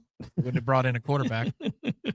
Well, it's a fun exercise to play out. I would say, I'm all about moving forward. You don't have a choice to do anything else. I'm also about trying to quantify over time the things that we've learned from those experiences, and most notably for Mike, what he learned. And we won't know until we see him in the days and weeks ahead. And we won't know until we see this team play. I kind of go back to what we started the day with, which is, again, we're trying to get back healthy. How healthy can we be? What is a reasonable expectation of that health?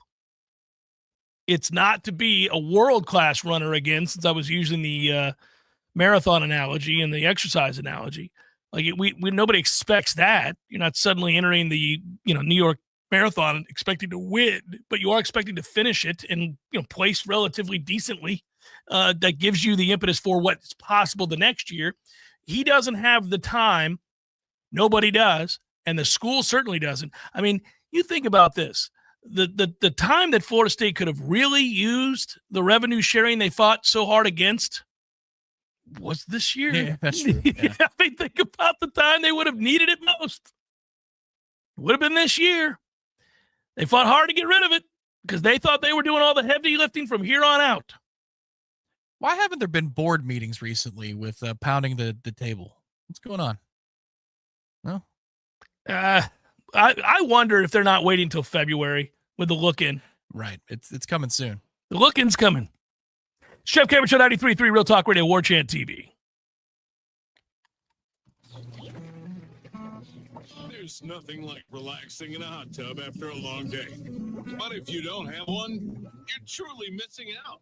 Hot tubs and spas have tremendous health benefits, besides just helping you relax. Like improving your sleep, they help with pain relief.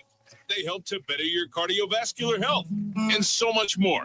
And this season is the perfect season to finally buy what you've been wishing for.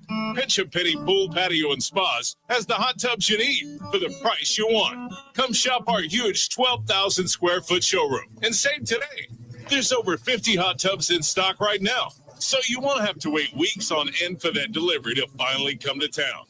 If you're ready to relax, we're here to show you how. Pinch a Penny Pool, Patios, and Spas. Come visit our huge showroom at 2473 Greer Road with over 50 hot tubs to choose from. You'll be glad you did. Hey, let me tell you about my friends at Tried and True Consulting, a Seminole-owned business that specializes in payments and business solutions. Tried and True's core expertise includes card, ACH, point of sale, mobile, e-commerce, and hosted payment solutions. Tried and True will help you reduce costs and increase your bottom line. That always sounds nice. Whether you're a retailer, restaurant, licensed professional, or service industry, Tried and True is saving you money. Tried and True's expertise extends to payroll, video menu ad boards, IT services, web design, and social media. It's time to make one call and tell the competition to take it on down the road. Call Don or Joe today at 844-464-6653. That's 844-464-6653. When you do business with Tried and True, they contribute 10% of the net revenue to the battle's end. So go Tried and True today. Call 844-464-6653.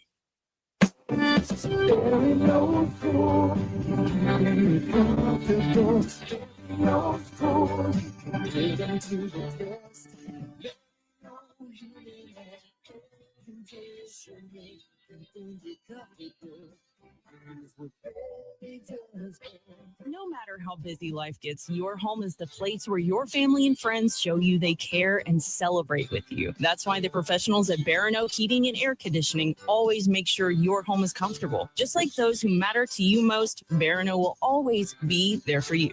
This is Tyler from Barano Heating and Air. Now you can schedule an appointment, purchase or renew your service agreement, or pay your bill from your mobile device. Any day, anytime, anywhere. When you turn to the experts at Carrier and Barano Heating and Air, online at baranoac.com. Florida license number CAC 1816186. Every journey starts with a first step, a daring step.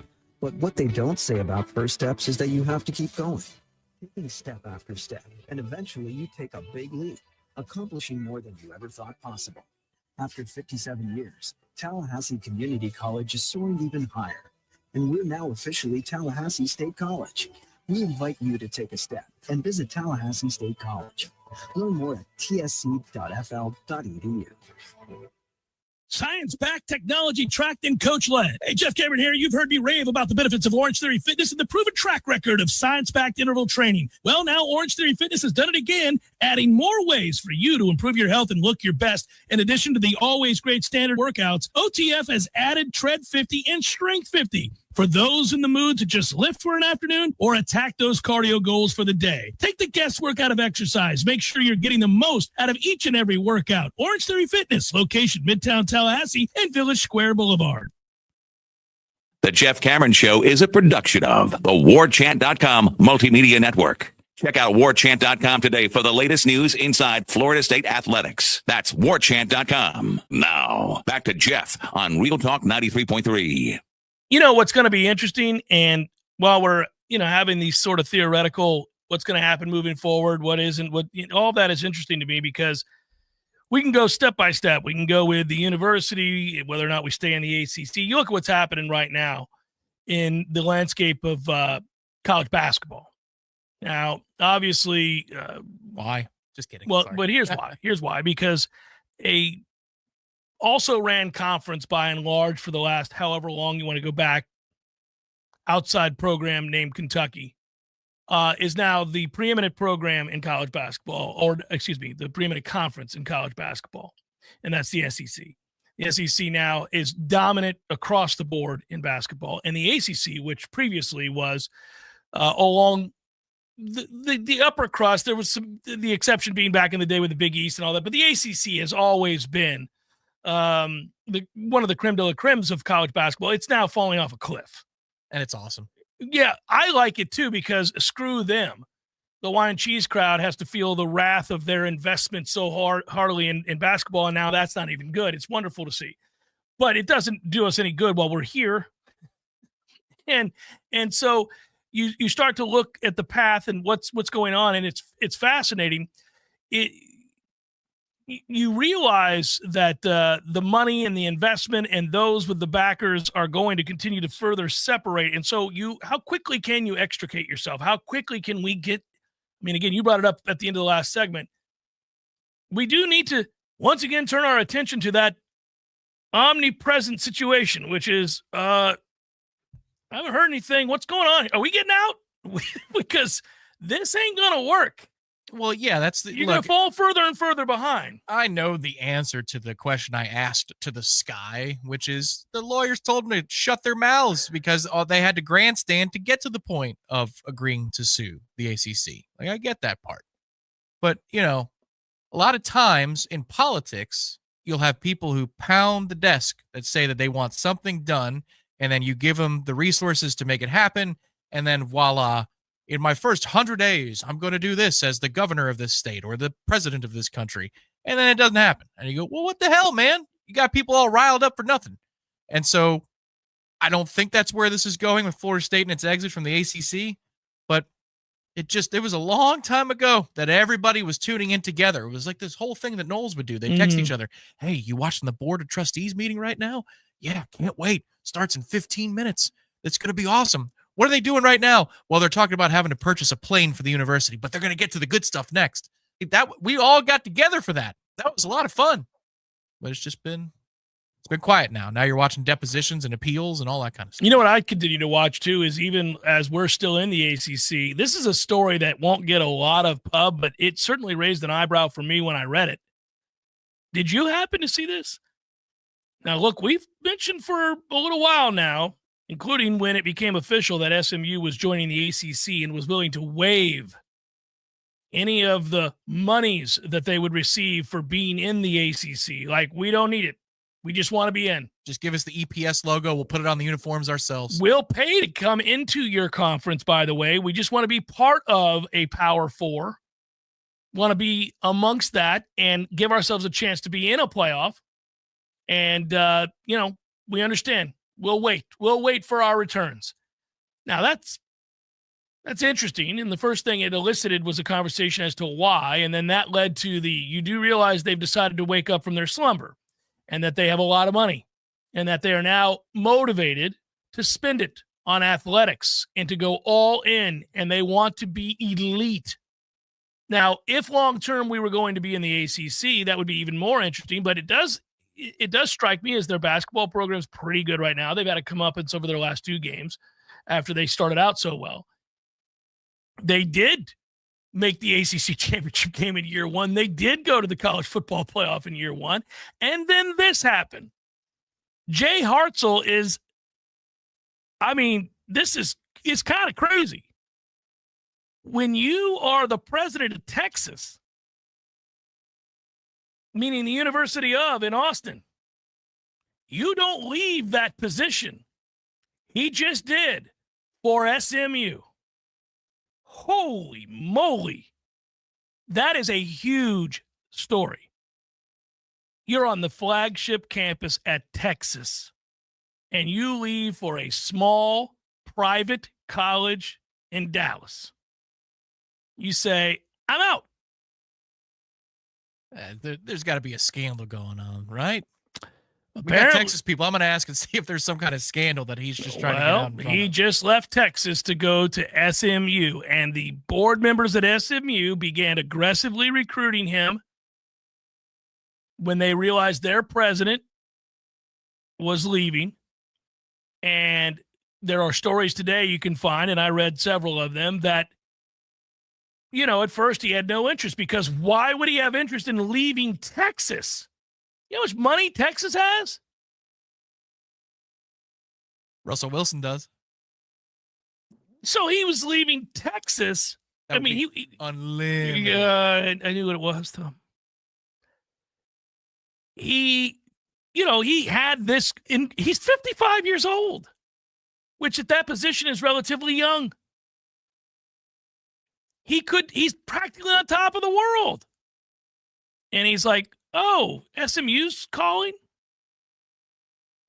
The board members at SMU and the leaders at SMU want to have a conversation with me about leaving Texas to become the president at SMU? I'm not interested, was his first thought. He quickly became interested. Now, we know that's money, but Texas can match the money. This feels like there might be a 60-minute story coming out on this guy. Because you're right. Otherwise, it doesn't make much sense. Well, he could be tired of all the politicking with Texas, because there's a lot of it. There's a lot of There's that. a ton of it. It's going to be a lot of that when you go to SMU too, but I hear you. Could be less of it. And they say, look, if you in writing, we will give you autonomy to do this, that, and the other, and build it as you see fit. He made 1.5 mil per at Texas, just so you know. Oh, well, he got a raise. Well, there's no doubt he got a raise. I think perhaps going to a private school, like you say, might be a little bit easier in terms of the politics. Might be. At least state politics. But well, they're in a growth cycle. It's much easier to be a part of a growth cycle because all the people that you have to ask for money are saying yes. Not that Texas isn't in a wonderful place. I'm just saying that I think it's a little bit easier. If you were going to take a job anywhere, in any walk of life, and the company owner in your meeting says, we just want aggressive expansion, we'll give you whatever you need. Right. Man, that's a job. You get a job with a blank check to do and execute your vision. That would be exciting. Well, and again, I think you're right to point out, I mean, we won't dive down into this, but when you're the leader of a flagship public institution and then you get, maybe you have concerns about the future of public education and you get an offer to go to a private school, which is double what you're making. And yeah, you might consider that. Yeah, like if you were the governor of Alabama and then I'm going to take a position on the finance committee at UAB. I'm resigning my position. I'm going to take a job I'm going to be on the board and on the finance committee at UAB. Huh? Why? What's going on there, Governor? I know this. He did do some interviews, and look, it didn't take him long. Like if you were going to do the laundry list of things that you might want to make mention of as to why you would leave Texas. Again, that's crazy that you would leave Texas at 55 years old, being paid handsomely, to go to SMU. It didn't take him long to mention athletics. We better wake up. I'm getting back to this. We better wake the hell up. SMU ain't coming in here pussyfooting. He might have said cost of living. Austin, it's outrageous. 1.5 mil doesn't go as far as you think it does in Austin. Certainly not as far as it used to go. In fact, that quote, by the way, that I found this morning cracked me up. Athletics, when done well, is such a complementary part of a university like SMU. I'm very excited with what they've decided to invest in athletics.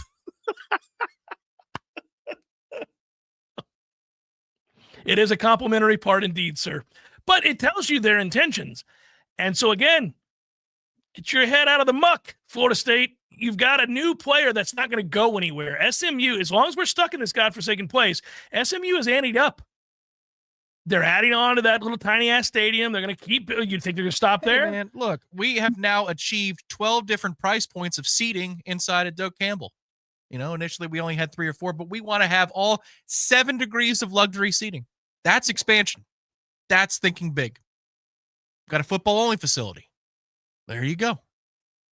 2 points of expansion. Do you know how much it costs annually to go to SMU? If you're not like a football player on scholarship. Well, what do you think it costs? It's private, right? Mm-hmm. And this is in-state, out-of-state, doesn't matter. It's in Dallas, right? Yeah, no, it doesn't matter. $47,000. $86,000. What? $86,000. My God. I think they've got some good margin there. I think there's a nice little profit margin going. Oh, my God. It's Jeff Cameron Show 93.3 Real Talk Radio and Warchant TV. Your local news now. A man is behind bars after a shooting occurred Sunday night in a shopping center in Quincy. Reginald Clark was arrested and faces charges of attempted murder and possession of a firearm by a convicted felon in connection to the shooting. He's also charged with possessing a firearm with a modified serial number. The incident unfolded just before 9:15 p.m. Sunday in the parking lot of a shopping center located off North Cleveland Street. Clark, whom police said owns a barbershop in the shopping center, shot another business owner. At this time, police said the circumstances regarding what led up to the shooting are unknown. The investigation is ongoing.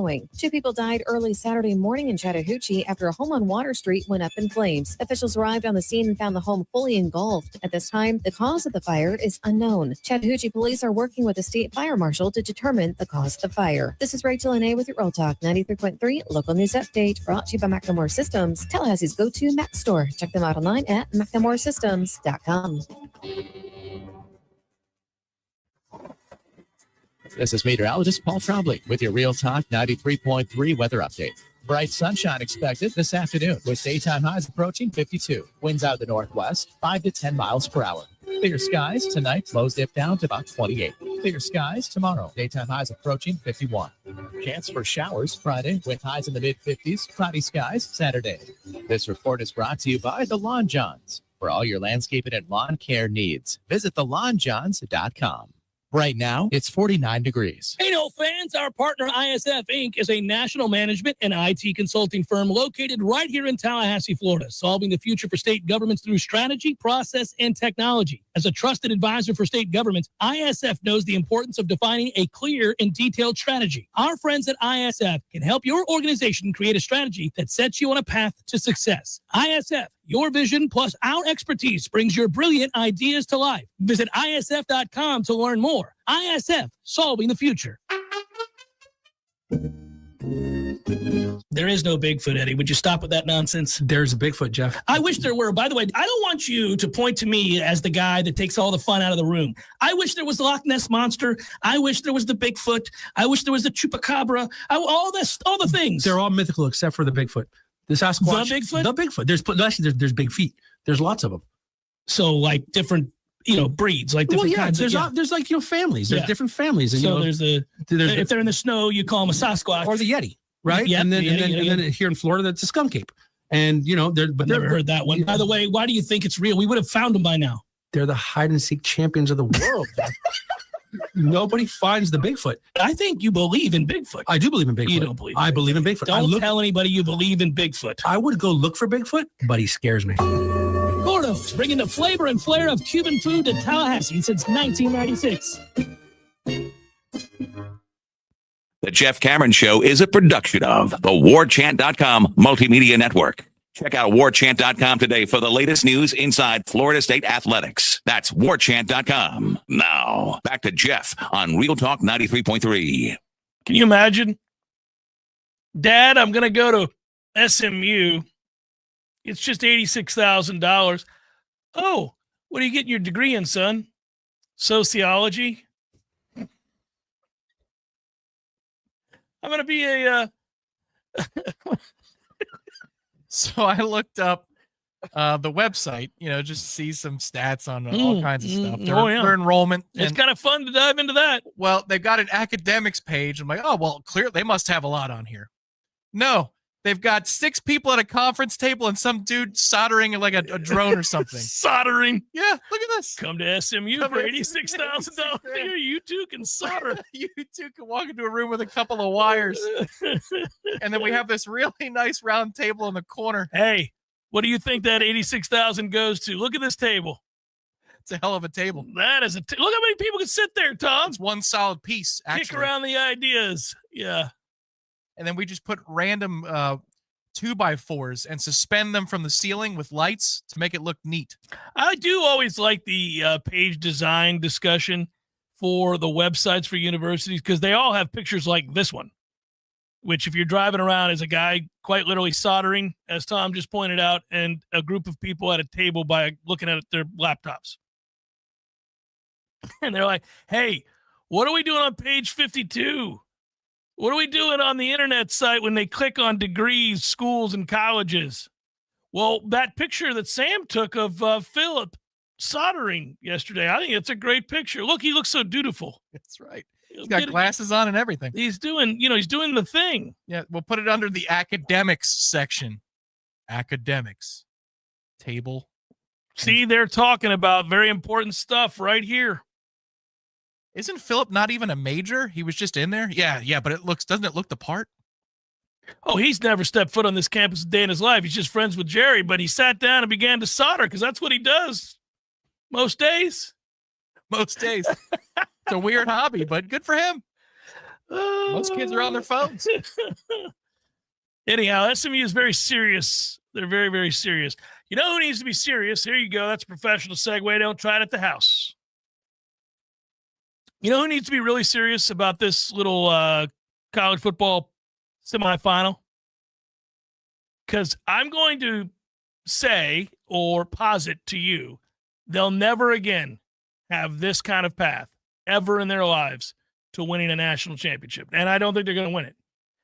But has anybody received a greater gift in the world than Penn State has to reach these semis? I mean, you got to be effing kidding me. I've got to beat SMU and Boise State to be one of the last 4 standing. When Florida State does make the college football playoff, may we all pray to the football gods that we get the kind of path that Penn State's had to get to these semis. And then let's be honest, that's a pretty ordinary, buttoned up, physical, well-coached, but ordinary Notre Dame team. So you're telling me I got to get to the finals to play somebody who's going to kick the bejesus out of me like Ohio State or Texas. All I got to do is beat SMU, Boise State, Notre Dame. You're never going to see an easier path. Nobody will ever see an easier path than that. Probably not, but you never know. When you get a 14-team league, there might be some sort of weird bracket path. I hope they start reseeding. Again, this year didn't matter. I bet they do. Because it went in line. Everything went in line. It worked out. It would have been the same anyhow, yes. But I do believe that you're going to see this change. Yeah, what's the difference? It's not like you have a bracket like you do in college basketball where you have to go to a site and then play 2 days after your first game. No, this is a situation where you've got 10, 11 days before you play again. Reseed the thing out. I think that's the proper way to do it. Again, this time it didn't matter. Everything aligned where it should have.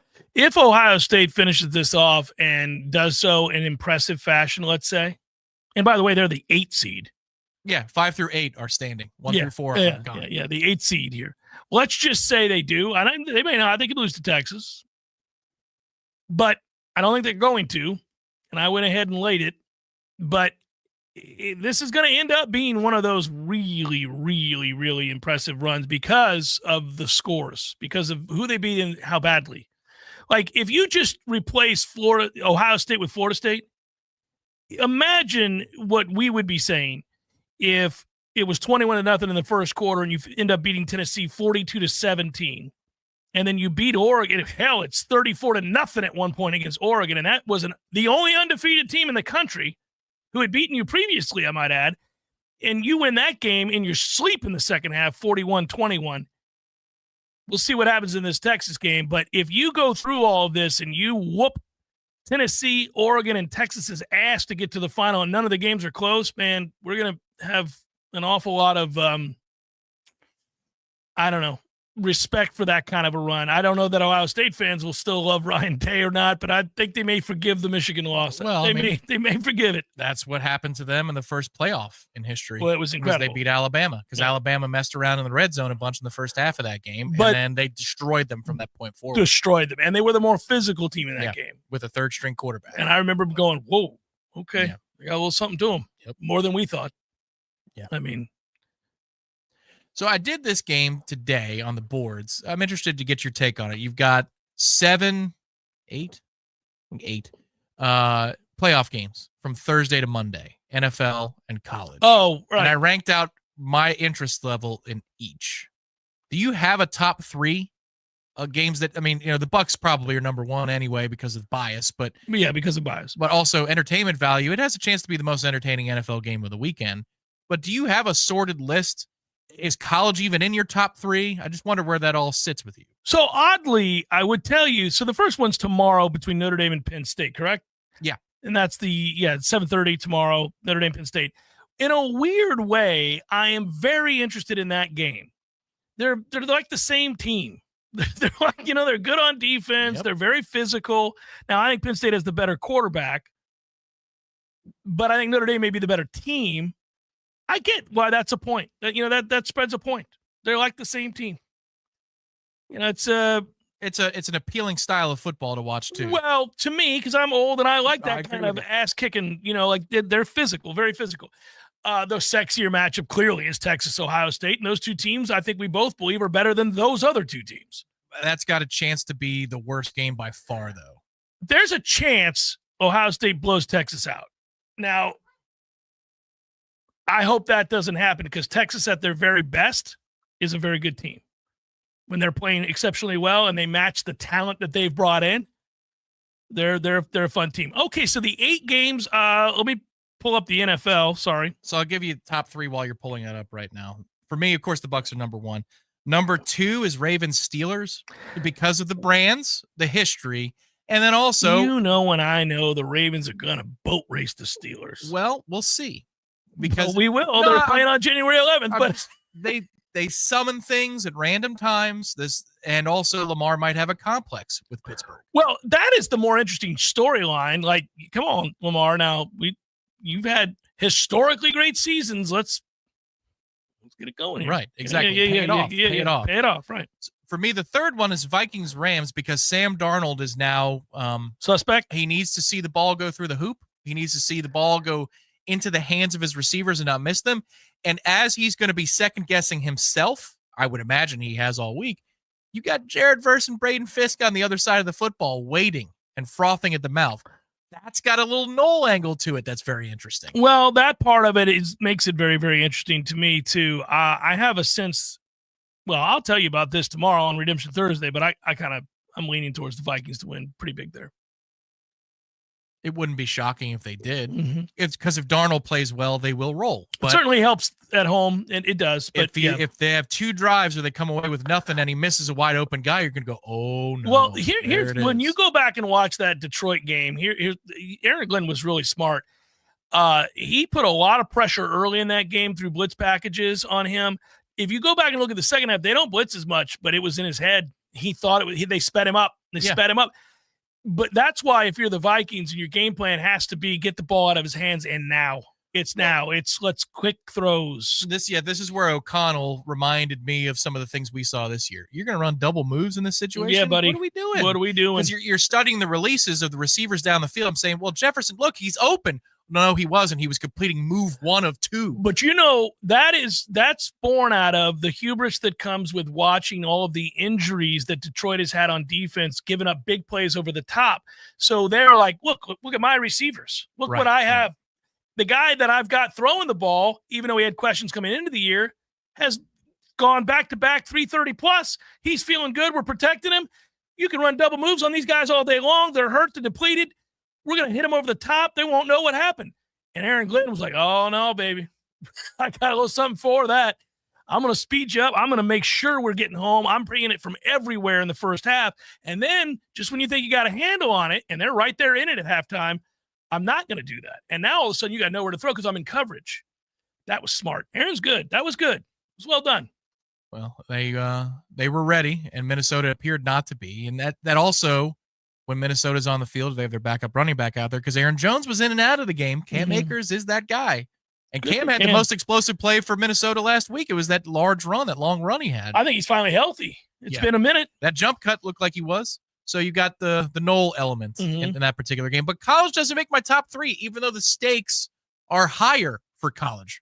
This is merely wild card weekend for the NFL. But Notre Dame, Penn State is number 4 for me this weekend. So you're not feeling the 7:30 contest between Texas and Ohio State on the 10th? No. Why? Those are 2 blue blood, sexy teams? Because I don't think the game's going to be You think close. Ohio State's going to blow them out? And if they don't, they'll be up 10 and it'll feel out of reach because Texas offense is terribly inconsistent. It is. It's really good when it's good, though. If Arch comes off the sidelines, I'll tune in. Meaning I will watch play for play. But that's a game I'm going to be checking on. Tom's just peeing all over Quinn Ewers. He doesn't have any time for that bum. Their offense, you don't have time. The way Ohio State's playing, you don't have time to get it together. Well, Ohio State's talent that they've paid a hefty dollar for is very, very good. Very, very good. And when they play smart and when they play hard, they play fast, and they get the ball to their best player repeatedly, Chip. Imagine that meeting. Hey, Chip, we got this dude at receiver that can't be covered. We're going to throw it to him today? Hey, Chip, your thoughts on the game plan. Shut up, Chip. It's going to be thrown to Jeremiah Smith. That is right. 4 is open at all times, even when he ain't. There's 3 guys on. Throw it up. Dude's making that catch. Final hour, 4th coming. Stay with.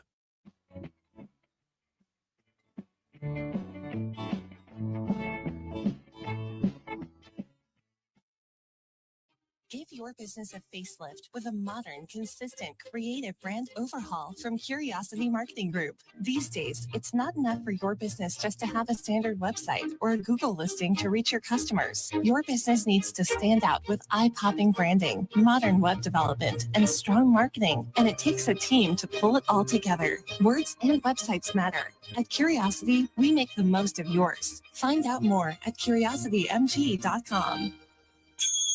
I used to fight almost on a daily basis working on my business website. I'm a pretty smart guy, but I could never get it to function the way I needed it to, and I was losing customers because of it. That's when I called Curiosity Marketing. They listened, they understood, we collaborated, and in the end, they delivered beyond my highest expectations. Now, I can barely keep up with the work. They say the future belongs to the curious, and now I'm excited about the future of my business. Find out more at curiositymg.com. The best happy hour in the city is at Café de Martín and El Bar. All day, every day, you can find great deals at Café de Martín while enjoying the best outdoor seating Tallahassee has to offer. Sip away on 2-for-1 house wines, chilcanos, and margaritas all day long, Monday through Thursday. Plus 2-for-1 pisco sours and margaritas on Fridays and Saturdays, and 2-for-1 mimosas for Sunday brunch. Come join us at Café de Martín, where every hour is happy hour, in the Esposito Shopping Center on Capitol Circle Northeast. Foreman, you look so twisted. What did you do now? Well, Hank the alligator needed his teeth brushed, and when I bent over to give him a scrub, my back popped like an afternoon lightning storm in Florida. And now I can't even stand up. You need to go to FinChiro.com and schedule your new patient appointment right away at FinChiro.com. That's FENNCHIRO.com. I'm really busy. I don't want to leave Hank in the orange grove unattended for too long. Fin Chiropractic will get you in right away, and they get to the cause of your problems. So go to FinChiro.com and make your new patient appointment. There's even an online discount. Discount? That's a good thing because my purse is a little light since I bought Hank a new gold chain. You have to take care of yourself if you want to be able to take care of your alligator, Hank. Make your appointment now. Go to FinChiro.com. Well, hold my pina colada. I'm going to FinChiro.com. From the championship stage to coaching change and everything in between, Warchant.com remains your home for the best FSU football coverage in the business. Brutally honest columns and features, market-leading multimedia presence across video and podcast, the largest FSU fan community with a staff that combines for over 100 years of experience covering the Noles. When change comes, Warchant.com is your home for analysis from every angle. Warchant.com, your ultimate Seminole sports source. Sign up today. WVFT, Gretna, Tallahassee. This is Real Talk 93.3.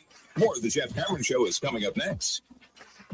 Your sports action update on Real Talk 93.3 with all the latest odds from Vegas. Brought to you by Palmar Spawn, Gun and Gold. More than you might expect with two great locations in Tallahassee.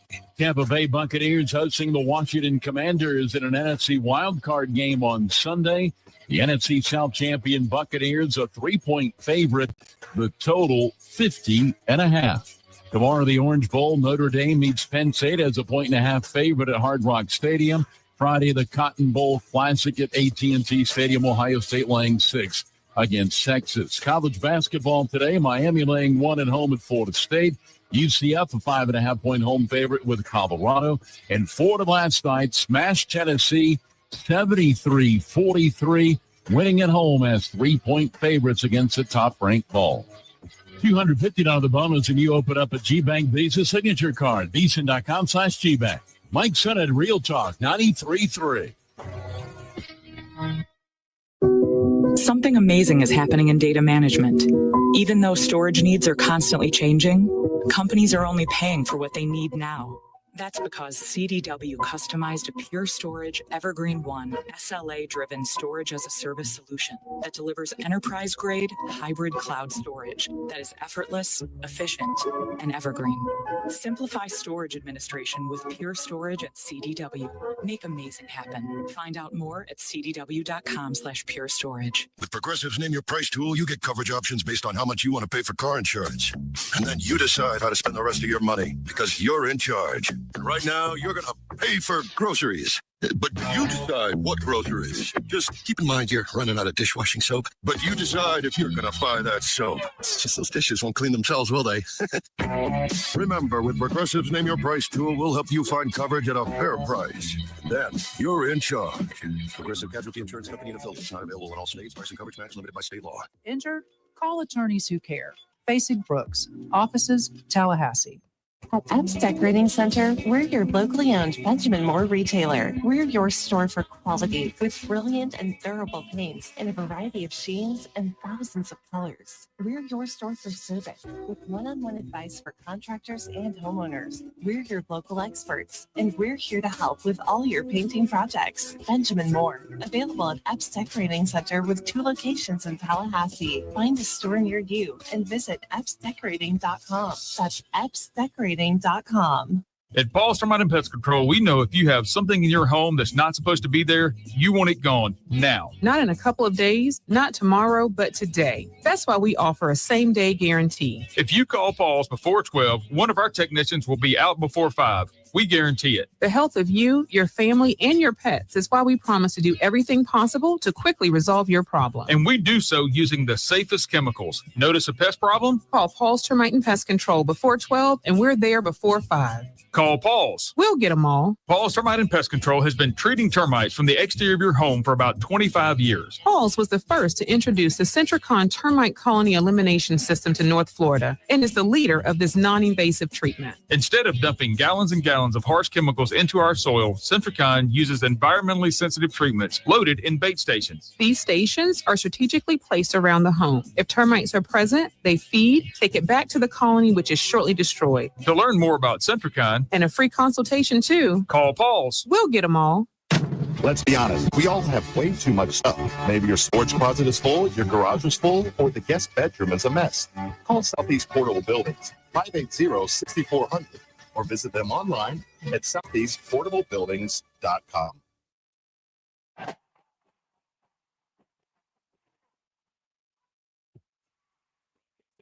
Florida's capital city. This is the Jeff Cameron Show, brought to you by Orange Theory Fitness on Real Talk 93.3. Now, stop what you're doing and listen closely. It's time for the Jeff Cameron Show in 5, 4, 3, 2, 1.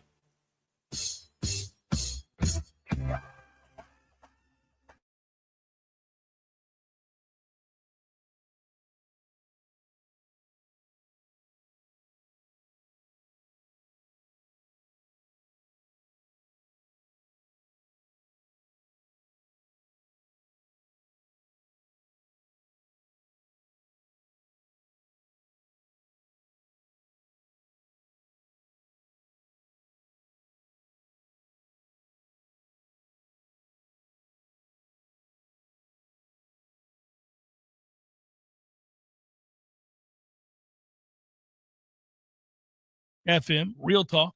Appreciate you taking in the show in whatever manner that you do, whatever medium that you do. Could be a podcast, could be you listening to this later on, could be you watching the YouTube feed later on. Want to see what kind of hat Tom's wearing today. I'm going to watch the YouTube feed. You never know. You never know.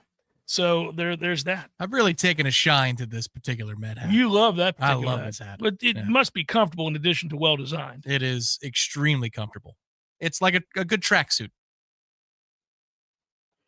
You know, I see there in the chat, there's the discussion of the Bucks if they are to get past Washington, maybe in line to play Detroit. Listen, we're not under any delusion as Bucks fans, Tom and myself. Yeah, we couldn't play Detroit until the NFC Championship game. Right, which we may make. We are the 3 seed. Yeah, we might end up making that NFC Championship. I mean, we do win playoff games.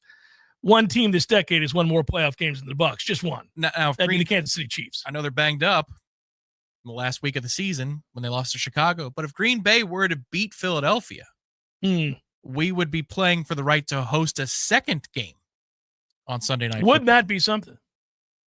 Strange. I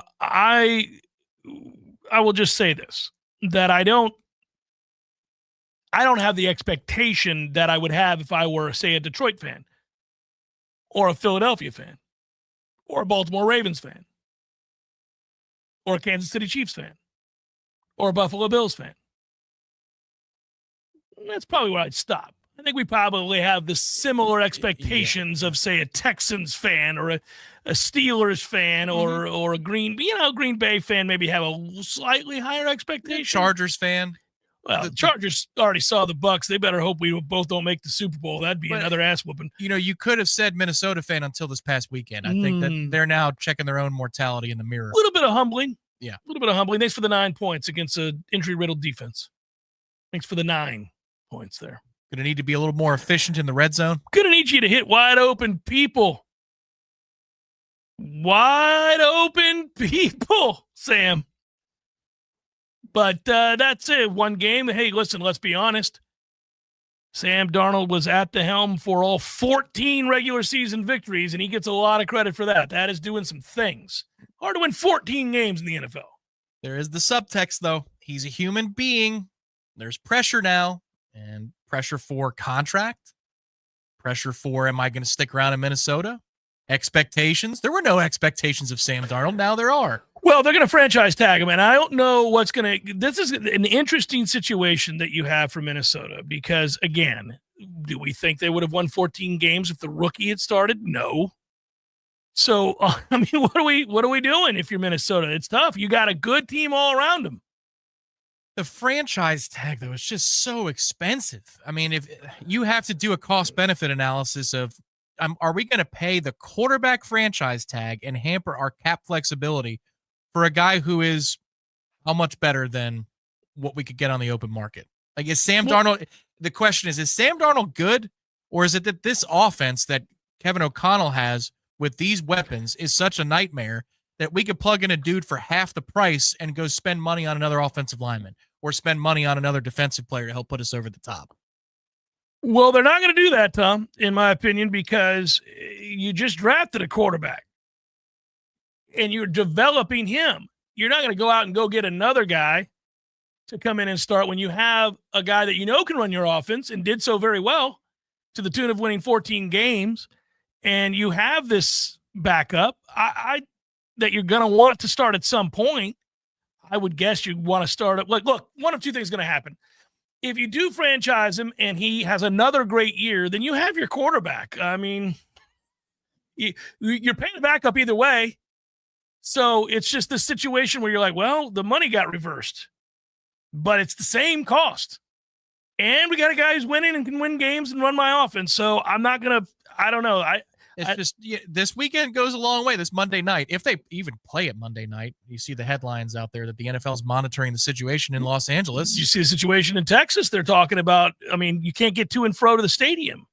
They've got a polar vortex that is going to have so much snow, people can't drive to the game. They're talking about moving that game between Texas and Ohio State to Friday. Or is it already is or Saturday? Saturday. Yeah, they're talking about moving it. Oh, well, how weird would it be that we've had two games moved for two very different reasons? I understand. But sure. Two games moved? Well, and it could be three on Monday night again. Well, imagine the problem with that, though. The logistical problem with that. I mean, you've got people flying into games. Right. Yeah. Presumably having to fly back for reasons like work. Yeah. Refunds, the whole nine. Oh, all of it. Man. All of it. Yeah, I know that in New Orleans, I heard a sports talk show. There was somebody who was there for the Notre Dame Georgia game, and all the hotels would give a super late checkout. They changed their late checkout policy for this unforeseen circumstance to, I believe, 3 or 4 p.m. on game day, but they weren't going to give you a free night the next night to stick around. But you could at least keep your belongings or hang out in your room all day because you weren't planning to be there. You were planning to be on a flight first thing the next morning, but you're sticking around for a new game. What a terribly tough situation. I mean, that's a terrorist attack, for Christ's sake. I mean, And now, I mean, you've seen, I doubt the place that we went to in Malibu 10 years ago is standing. Did you see what it looks like on Pacific Coast Highway? I'm heartbroken. It's unfathomable. Well, and what I saw where the neighborhood we went through to go into Pasadena for the Rose Bowl. Yep.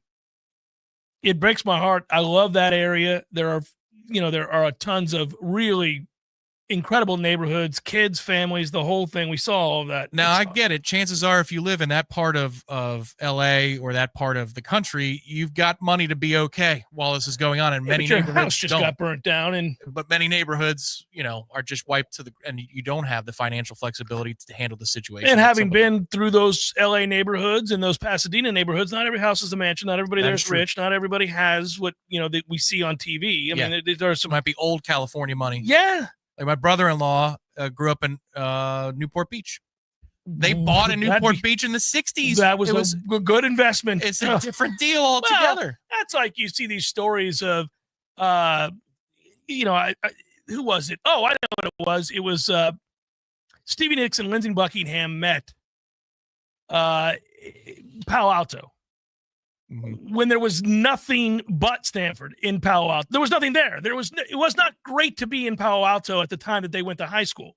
So it's like when you hear that upon first blush, you go, well, must have been nice growing up in Palo Alto, huh? Times weren't so tough. You could just try to start a band because mommy and daddy had all the money. No, they didn't have anything. It was just, there was nothing there. Now, when you go to Palo Alto, you're like, holy moly, this wouldn't suck. I'd be all right living in fact, if anybody would like me to do the show from Palo Alto, I'm moving. Well, we got a roadie next year there. Yeah. We'll find out the date soon enough. Yeah. But anyhow, really back to our point here. Of course, I made it about me.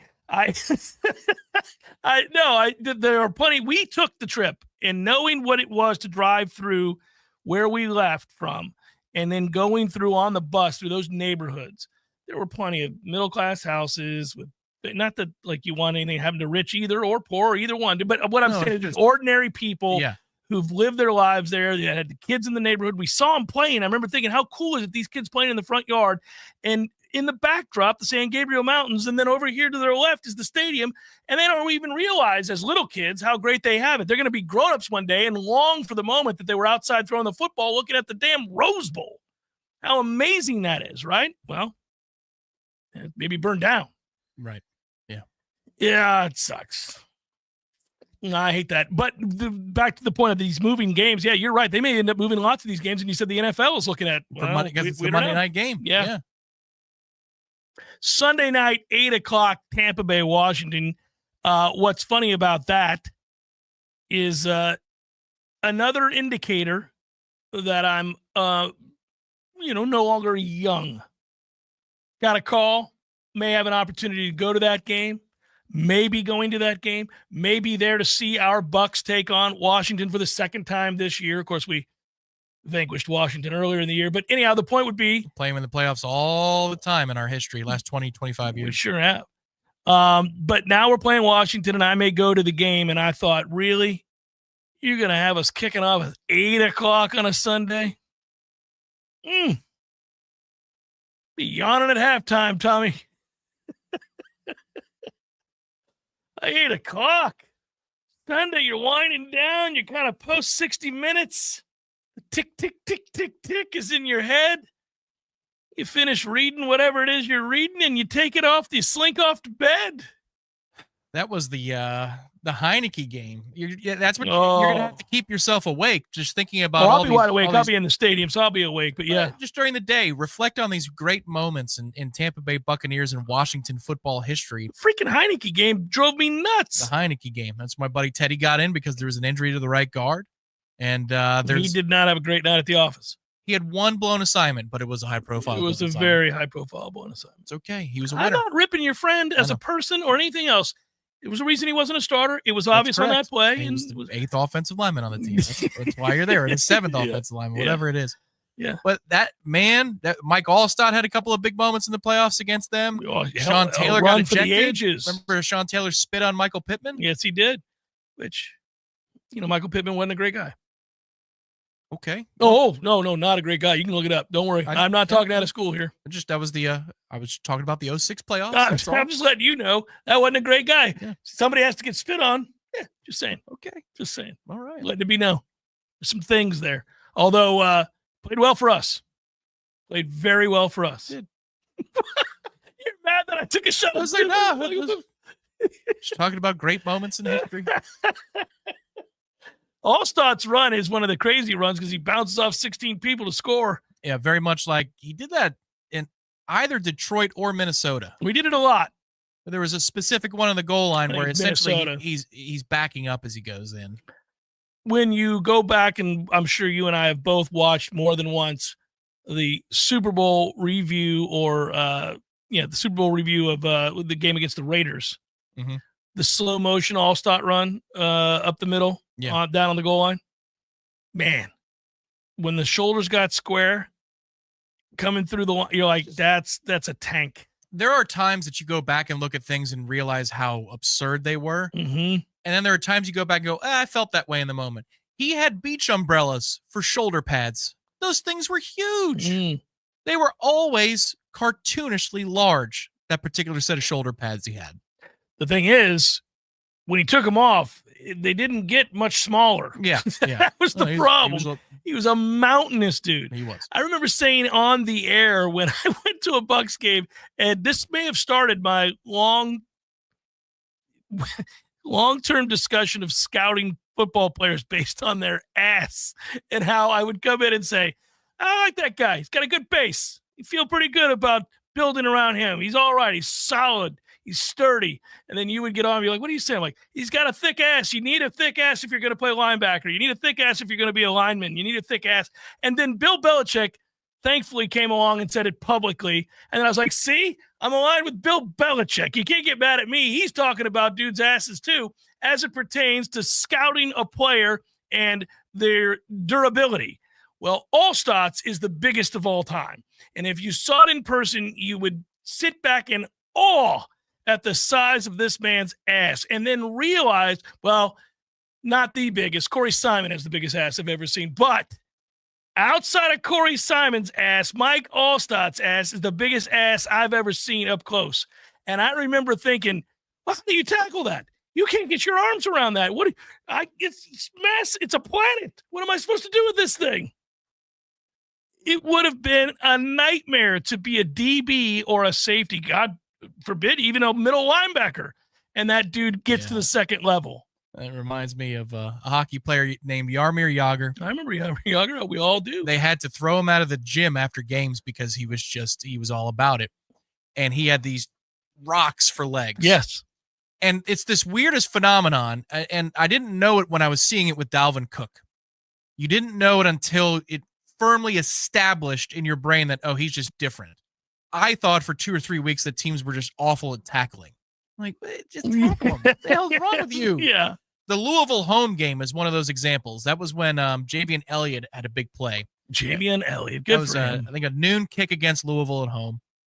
And I remember sitting in the stands for that game and watching people bounce off of Dalvin Cook. And it occurred to me in that 60 minutes that, oh, that's just because he's strong. He's strong as hell. Yeah. Like well, I mean, it's not that Devonta Freeman wasn't strong, and certainly James Wilder was, but Dalvin just had this different phenomenon that would happen. Like people bounce off of him when they try to tackle. It's like a trampoline effect. Same thing for Yager. People would try to hit him. They'd go into the boards, it'd be in the open ice, and I'm a Tampa fan, and we're winning 19 games a year. I'm like, can you hit the guy? And they do, and it's like they explode off of the person they're trying to hit. It's troublesome. That's what Allstott had too, on the upper side and the lower side. People would bounce off of him any which way. Well, he was a monster and famously did the things that we've seen on film. You go back now, there's plenty of YouTube channels dedicated to Mike Allstott's reel of truckings. That goes back to Purdue too. And that goes back to him, not only at Purdue, that goes back to him at Purdue training by, towing a car on his back up a hill. What are we doing? This is insane. Anyhow, did I mention that one team this decade has won more playoff games than the Bucs? Just one. It's the Chiefs. You might have mentioned that, yeah. I just thought I'd mention it again. Just the one team. David doesn't get the credit, man. Just giving them the credit. That's Jason Light, able to replenish a roster through cap hell, and now they're on the other side of it. It's impressive. It's a beautiful thing. It's Jeff Cameron Show 93.3 Real Talk Radio, Warchant TV.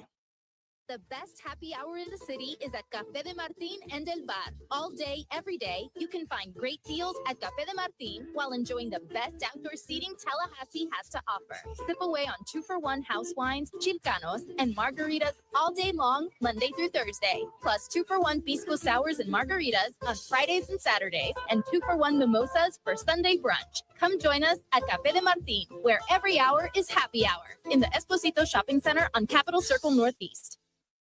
Hey man, have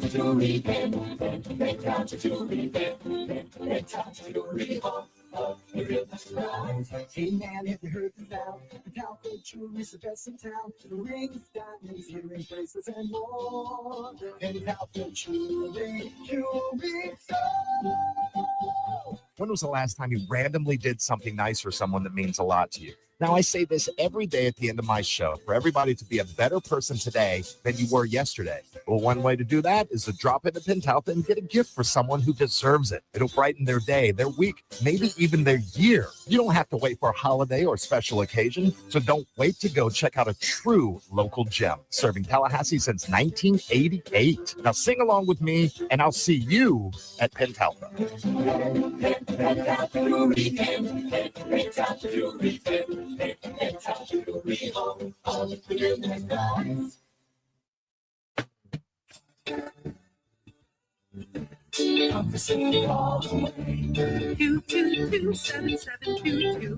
AC and electric is what we do.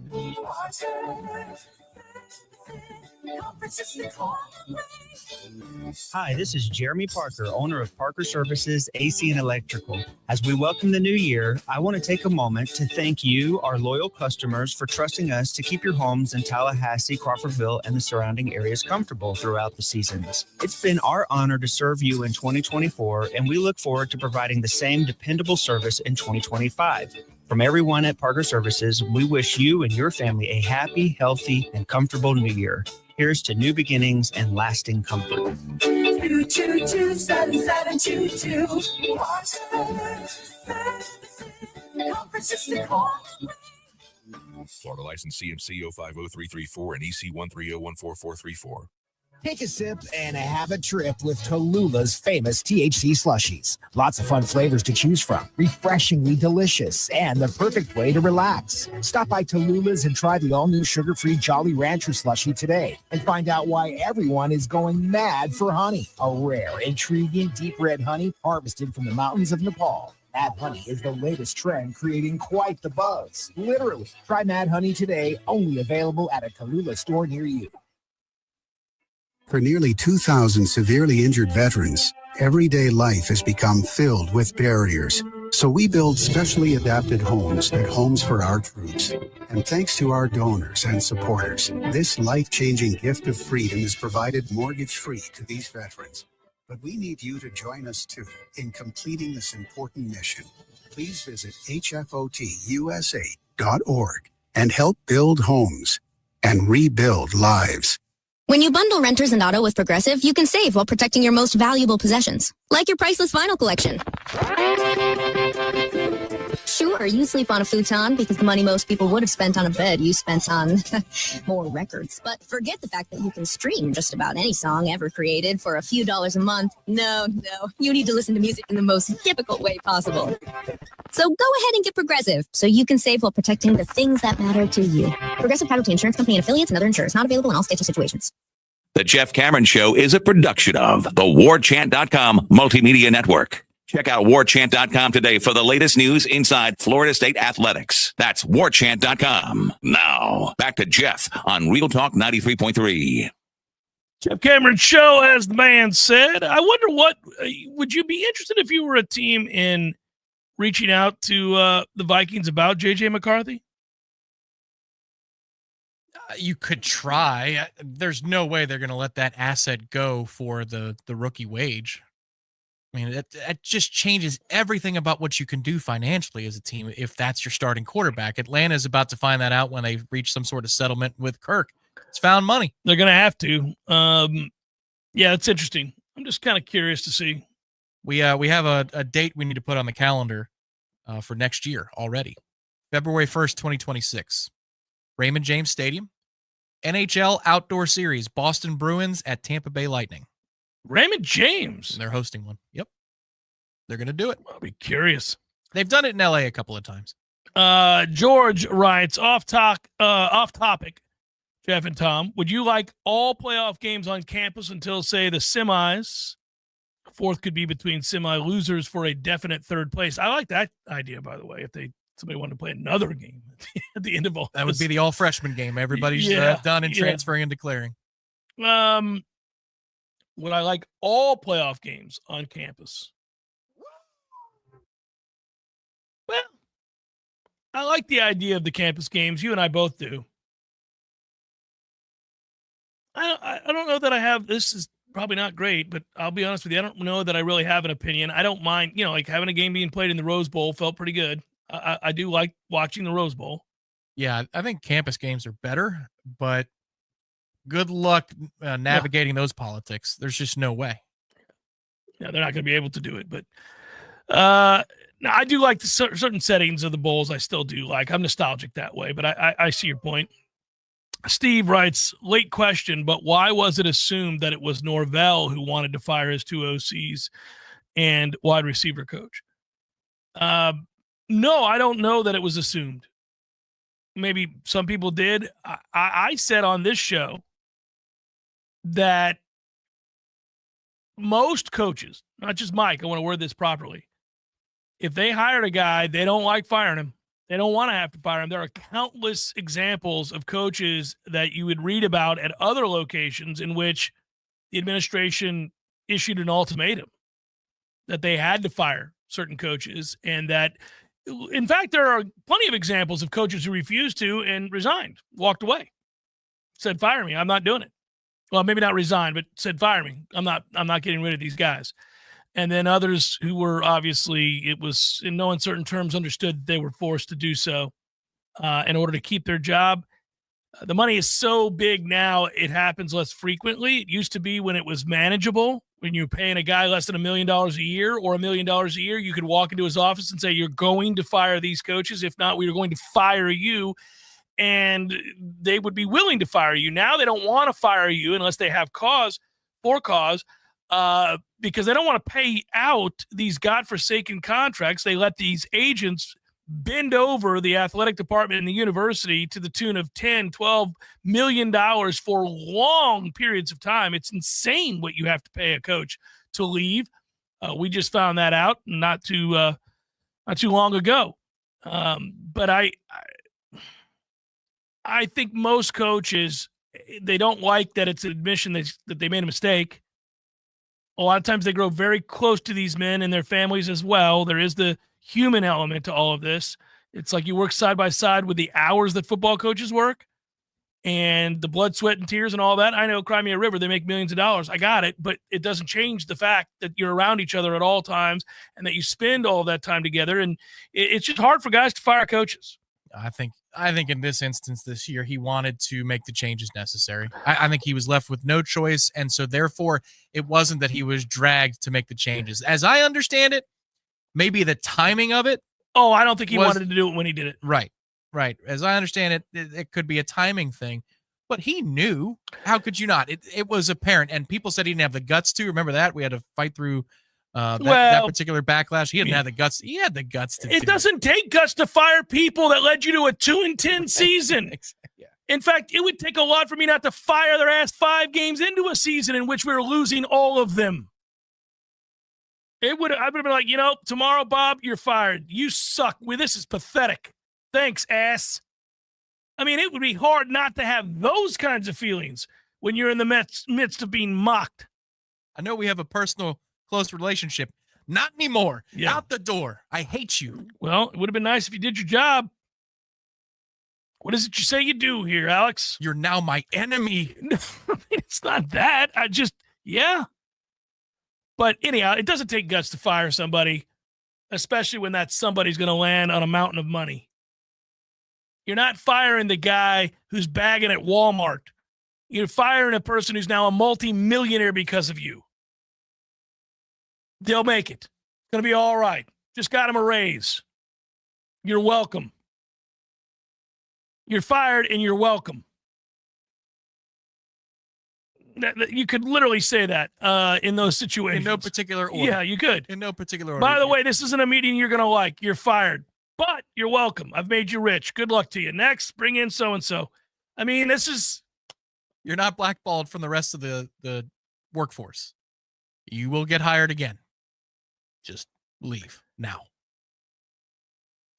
I believe that in the situations in which something is so bad off that it is plainly obvious to the dumbest amongst us that you do not need ultimatums and strongly worded conversations with somebody that can quite obviously know that this ain't working.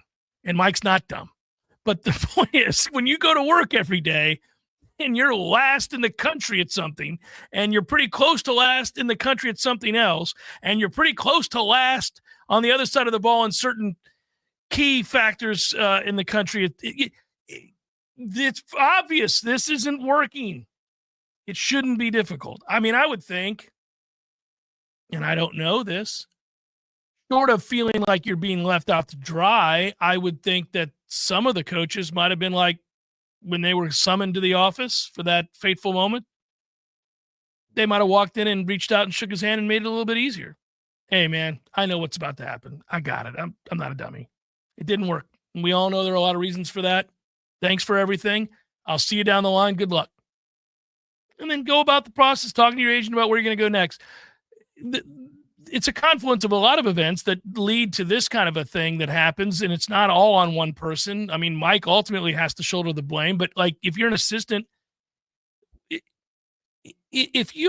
let's be honest, if you're Ron Dugans and your receivers do nothing and they look like that, and Alex Adkins and your offensive line can't block anybody, are you shocked you're being asked to come to the office to have this conversation? You can't be. You can't be. So I don't know that anybody was surprised by any of it. I believe you may resent some aspects of what led to this moment.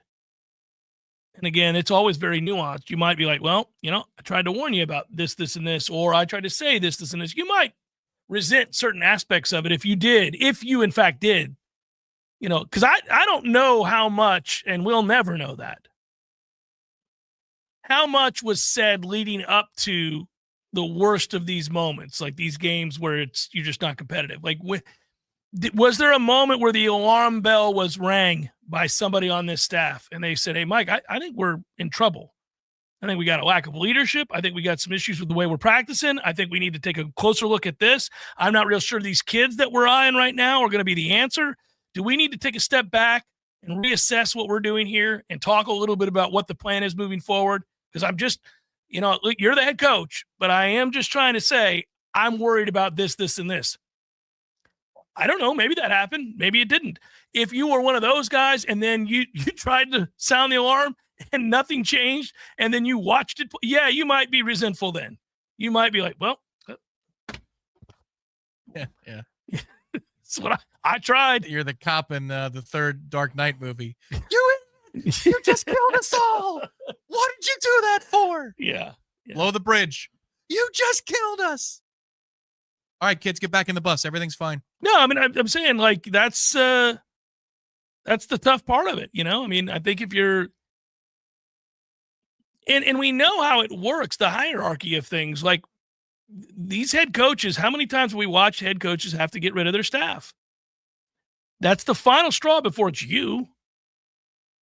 You're lucky that you're the head coach that got the extension, or you would have been fired. I've said that repeatedly. So it's not like, it's not like Mike avoids blame. He gets all of the blame, and he should. He's the head coach. He made the hires. He made the mistakes. He allowed it to happen, whatever it might have been that he believes cost those guys their jobs. But at the same time, he's the head coach, and he's not going to fire himself. And if the university's not going to fire him, they're going to do what? They're going to give him a chance to hire new people. That's what they did. And assistants know that too.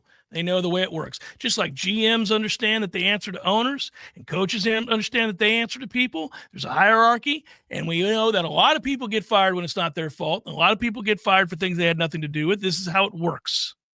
When it was going down and down farther and farther, the question was asked a lot in the offseason, in the season leading up to this 12th game.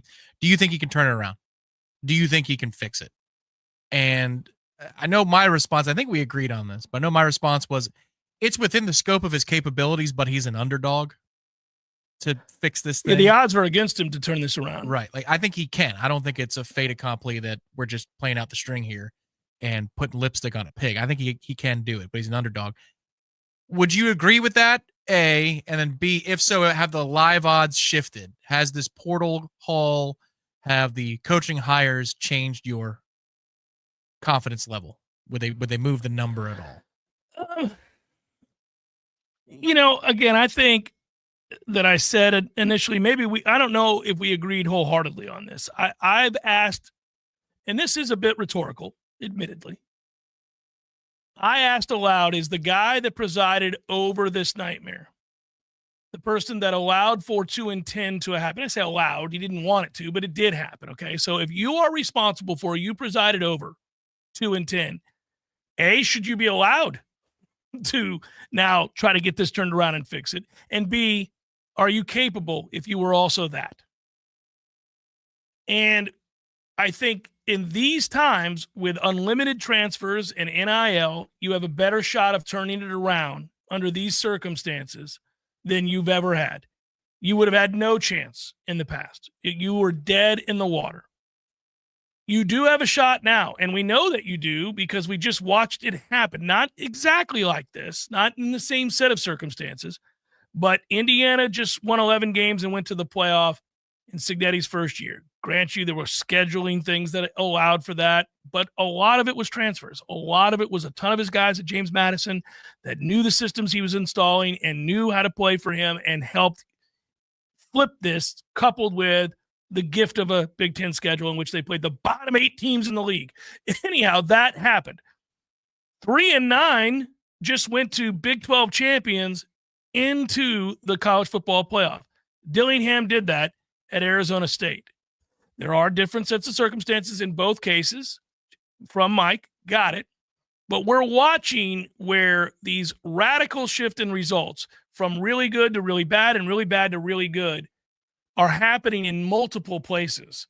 And I know Michigan won their last 2 games, and they should get a lot of credit for fighting that way all the way to the end and beating Ohio State, who we think may very well be your next national champion, invitational champion, and looking like unstoppable forces right now. They beat Ohio State, and they beat Alabama. That's not easy to do, no matter what we think about Alabama's ranking. They've got good players, so that's hard to do, and Michigan did it without their 5 best players on defense. You know what else Michigan did? They lost 5 times this year, nearly 7. The year after winning the Invitational, after winning the national championship. They lost 5 times. That's not normal when you're that kind of a program. College football's norms have been dumped on their head. In that environment, I would suggest that it's possible that he turned 2-10 around as well. I agree. I think that is true. I think it's within the realm of possibility that he could get this turned around. If I were betting on it, I'm not sure that I would bet on him to do it. In fact, I probably wouldn't. And there are a lot of reasons for that. I'm rooting for him. I'm a Knoll. I'd like to see it happen. I like Mike. I don't think he suddenly forgot how to coach. I think he made a lot of mistakes, paid dearly for them. I'd like to see him rectify that, learn from him, and see this get turned around. I think most of us would, right? I mean, I like Mike. But like has nothing to do with it. So if we're betting on it, it seems like a tough road to hoe. I would say this. It depends on defining your terms. When we say make it, turn it around, I'm saying get extended again. Well, they just extended him a year ago. Well, it doesn't mean that he gets extended this year. It's just if you do enough to earn another extension, you've done something. You've made it. When would he get extended again? 3 years from now? Probably after 26, I'd imagine. There's no way you would extend him after this upcoming season. Well, no matter what happens. No matter what happens. No, you wouldn't. You just did. You just did a year ago. You don't have to extend him. And by the way, you were paid handsomely by that extension by going 2-10. So you don't have to do it, and I wouldn't do it. In fact, I mean, long term, Mike's got real doubts to overcome amongst the fan base. I'm sure Michael Alford, I'm sure anybody associated with the program, like, hey, my man, that happened. But the defining of the term of does he make it would be that they get to the table and there's a willingness on both sides to extend his contract. Like that to me would be the definition of I have fixed this to the point that we can sit here and have an honest conversation about what can we do for me, Mike Norvell. That would be one hell of a thing. Well, and also there's a different definition between, and I want to make this clear, Hawaii, I'm not talking about a singular season. I think we all know that if he's under 500 this next year, hey, man, peace. I mean, you just won 2 games. Turn around and win 5 games. You're going to get fired. So this isn't, when I say make it or doesn't make it, I'm not talking about this upcoming year. I think there's some things that are obvious on their face. Win 9 games, you're sticking around. Lose 7 games, you're probably getting fired. Got it. I'm talking about 2 and 3 years from now. Is he still here 3 years from today? That would be making it. You're still here 3 years from now? Yeah, 3 years, right? Because you get 2 when these coordinator moves happen, short of a disaster next season.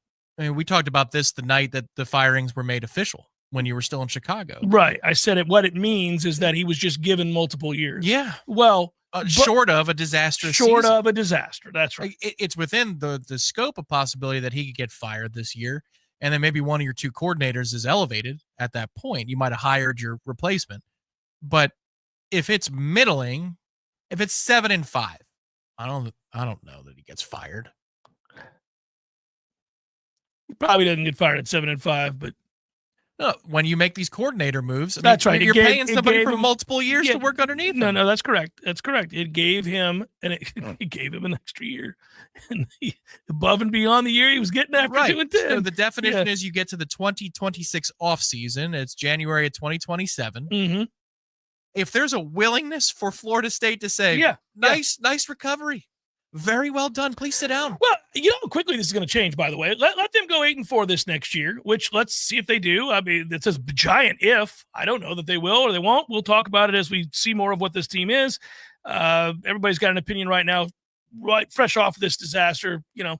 I know everybody's strongly worded opinion, one way or the other, about Mike right now. But let's say they go 8-4 or 7-5, something that doesn't get him fired. you know that the games have an impact on the psyche of the fan base. And so, like, that won't be, he will not be in good standing. No, yeah, you can be embattled and retained after this upcoming year. That is Sure. correct. Yeah. Embattled and retained is a good way to phrase it if they're 7-5. That's how that would be. Embattled and retained. Oh, 7-5. It's close. Embattled plus. I'd make it like a streaming service. I'd just throw a plus on the end of that word. Well, you know, I would argue there'll be a very sizable percentage of the fan base that would just straight up want him fired and would be very vocal about it. Like, might create a URL over it or something. Yeah. Correct. Chef Cameron Show 93.3 Real Talk Radio, Warchant TV. Your local news now. 4 people were involved and at least 2 were hurt after a multi-vehicle crash along Crawfordville Highway in Trumpet Lane Tuesday afternoon, according to a spokesperson from Florida Highway Patrol. A Volvo, Nissan, Ford F-250, and Lexus were involved in the crash. FHP said at least 1 vehicle rolled over during the crash. At least 2 people were hospitalized following the crash, with 1 in critical condition but stable as of Tuesday evening. It is currently unclear what caused the crash. It is under investigation. Severe damage was left to a home on Government Farm Road Tuesday afternoon in Jefferson County after the kitchen caught fire. The incident unfolded around noon. Firefighters responded to the home on Government Farm Road and found heavy smoke. The fire was contained to the kitchen. However, the home sustained smoke and heat damage throughout the residence. This is Rachel and A with your Real Talk 93.3 local news update, brought to you by McLemore Systems, Tallahassee's go-to Mac store. Check them out online at McLemoreSystems.com. Here's your Paul's Termite and Pest Control Tallahassee weather report. Cold weather continues with highs in the 40s and 50s and lows in the 20s and 30s. Warmer on Friday when rain chances return, then another cool down this weekend. Tonight, clear, low of 28. Thursday, sunny with a high of 52, lows in the 30s. Friday, a 60% chance of rain with a high of 60. Rain chances higher Friday night heading into early Saturday. From Real Talk 93.3, this is Danielle Kelly. For the elimination of termites, pests, and for a greener lawn too, call Paul's. They'll get them all. Oh no, stomach issues again? Stomach issues? Who are you? Your pancreas. I could be the real reason for your diarrhea, gas, bloating, stomach pain, or loose oily stools. I thought it was my stomach. People often do, but any of these symptoms could mean having a condition called exocrine pancreatic insufficiency, or EPI. With EPI, the pancreas doesn't release enough enzymes to break down food, but EPI is manageable. Use the symptom checker on identifyepi.com and speak with your doctor. That's identifyepi.com. Sponsored by AbbVie. The new year brings new health goals and wealth goals. Protecting your identity is an important step. Your info is in endless places that could expose you to identity theft, leading to lost funds.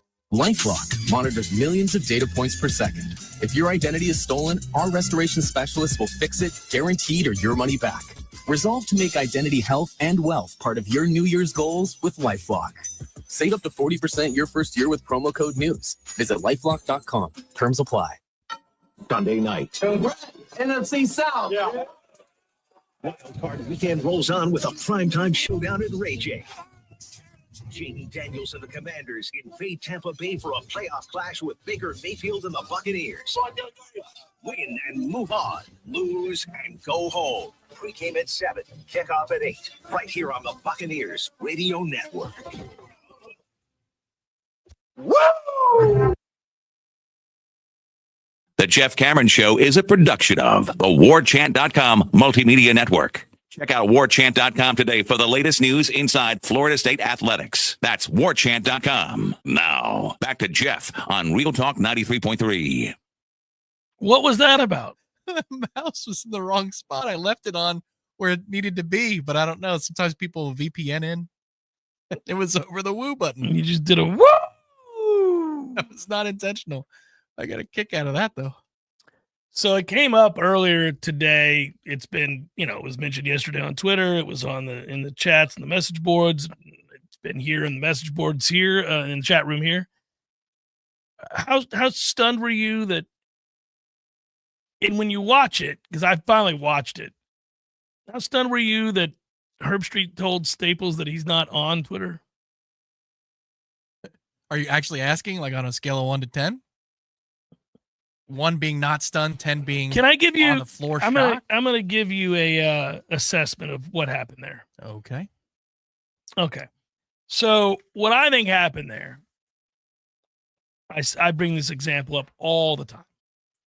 Politicians rarely answer the questions that are asked of them. They answer the questions they wished were asked of them. It's why you get annoyed with politicians, all of them, all politicians. There's an agenda, there's something they're trying to sell, there's whatever. And it doesn't matter what kind of politician they are. They all do it. And you'll hear a direct question about a very specific issue, and it's a fair question, and you will get an answer that has nothing to do with that issue or tangentially does, but it will be whatever it was they were hoping you asked of them. I think there was a little element of that in the middle of that interview in which Andy Staples and the guy he does the show with or was doing the show with him, Ari, asked a question to Kirk Herbstreit. It's a hot button topic for Kirk, who has really taken a beating, understandably, for go ahead. No, I agree. I was just in my brain, it was registering. Andy tried to help him too by saying, "Look, man, my wife told me to get off of Twitter and all that. Struggles with social media. Right. He's trying to soften the question before he asks the question. Soften the question and give him the out. Right. So I think all of the setup. That is a friendly question. It would be my point. That wasn't a pointed gotcha question. Yes, because I think he recognized you could see the annoyance on Kirk's face. But secondly, in the moment, Herbstreit is answering the question in the way that he wished he had already done what he's now saying he did. He would be right if he were to go off of social media because he doesn't handle criticism well. He's emotionally unstable on that platform, to say the least. Really struggles when people come at him with criticisms. I'm not even talking about vitriolic, over-the-top, asinine statements that are above, that cross the line, okay? Ad hominem comments of the ilk, right? Oh, that kind of stuff. I'm just talking about legitimate criticism has at times sparked outrageous responses, emotional, all cap responses, belittling responses, condescending responses, you're beneath me responses from him in the past that were most assuredly typed out by him. And that includes some very recently, as in like within a week. All right. So you get asked that question and you've been contemplating trying to get off of Twitter, knowing that the repercussions are maybe someday going to catch up to you. Perhaps you've been talked to. Perhaps you've been spoken to by your bosses and those around you that have a say. Perhaps even your wife and friends who do care about you, perhaps. Your colleagues. Absolutely. Absolutely would say, hey, man, I love you. You're struggling here on this app. You got to let this go. This is tough. Yeah, I mean, I saw you tell somebody to F off last night in all caps at 1 o'clock in the morning. It's just not a good look. Take the L. But even there's no shame in saying I don't want to be on Twitter. It's a godforsaken cesspool. So, but you're trying to win Twitter. You can't you win. can't win Twitter. That's the problem. The young kids know that. Older people don't. You have to be at a place where either you're very comfortable and he's paid too well to be at this place. I'm not, but he is. You either have to be at a place where you can just tell somebody to F off, of which I've done numerous times and been told not to do it, and just keep doing it because I don't get paid enough to worry about it. But if you're him, you can't do that. You just simply cannot do it. And you're paid very well to be the face of ESPN's voice of college football. So you're going to be talked to about that. And the SEC. And he is paid. Anyhow, the point would be he answered the question, wishing he had, and almost preemptively telling you he did, get off of Twitter.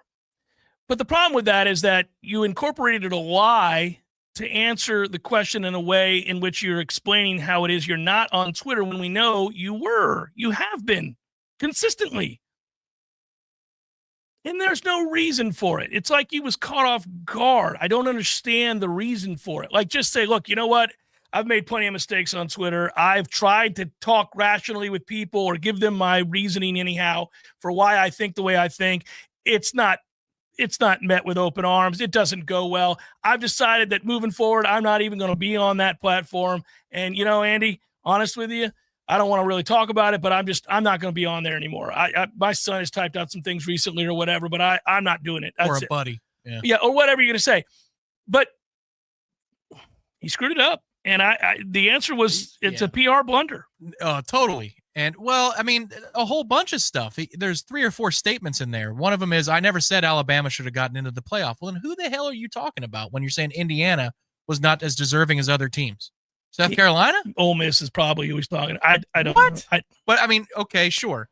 It's just, you're going to do the gaslight thing. There is a part of me, I'm conflicted on this, and we talked about this recently. There's something going on that's not healthy for him. Like, I'm worried in a certain way when you see the way he reacts or he searches out radical takes in order to fight radical takes. Like, that to me, you got some problems. There's some emotional fragility. Right. There's some problem, but there might be some real problems going on there. But then the moment that I want to say, lay off this guy, I mean, clearly, look, he's in a castle, but you know, he's clearly going through some things. He'll gaslight the hell out of you. You're like, well, okay, screw you. You're going to tell me that you didn't say what you said? Well, that what you say isn't real? Well, the JCS PR firm could do some helping steps, take some helping steps for him. Because this one's point, not hard. It's not hard. You're right. It's at that point I enjoy ripping him. I enjoy it. Yeah, it's fun because you're ridiculous and it needs to be documented how ridiculous you are. Well, and that's the part I don't understand because we have had conversations with Kirk Herbstreit in which he was adjusted and normal. Right. We have seen it's just not hard. There are plenty of people who cannot do it. Especially if you're over the age of 40. Like, it's hard to deal with Twitter because it's filled with irrational buffoons. You're searching it out is your problem. But that's a problem. Yeah, yep. It's a fun discussion. I've never looked at it in my life. Well, never seen it. Well, come on. Okay, man. Good work, brother. Thanks to everybody for listening. Thanks for everybody who's in the chat, hanging out, asking questions, all that good stuff. Be well. We'll be with you tomorrow on a Redemption Thursday. Get this action going. Peace. This is Alex from Farmers. We've been buying gold.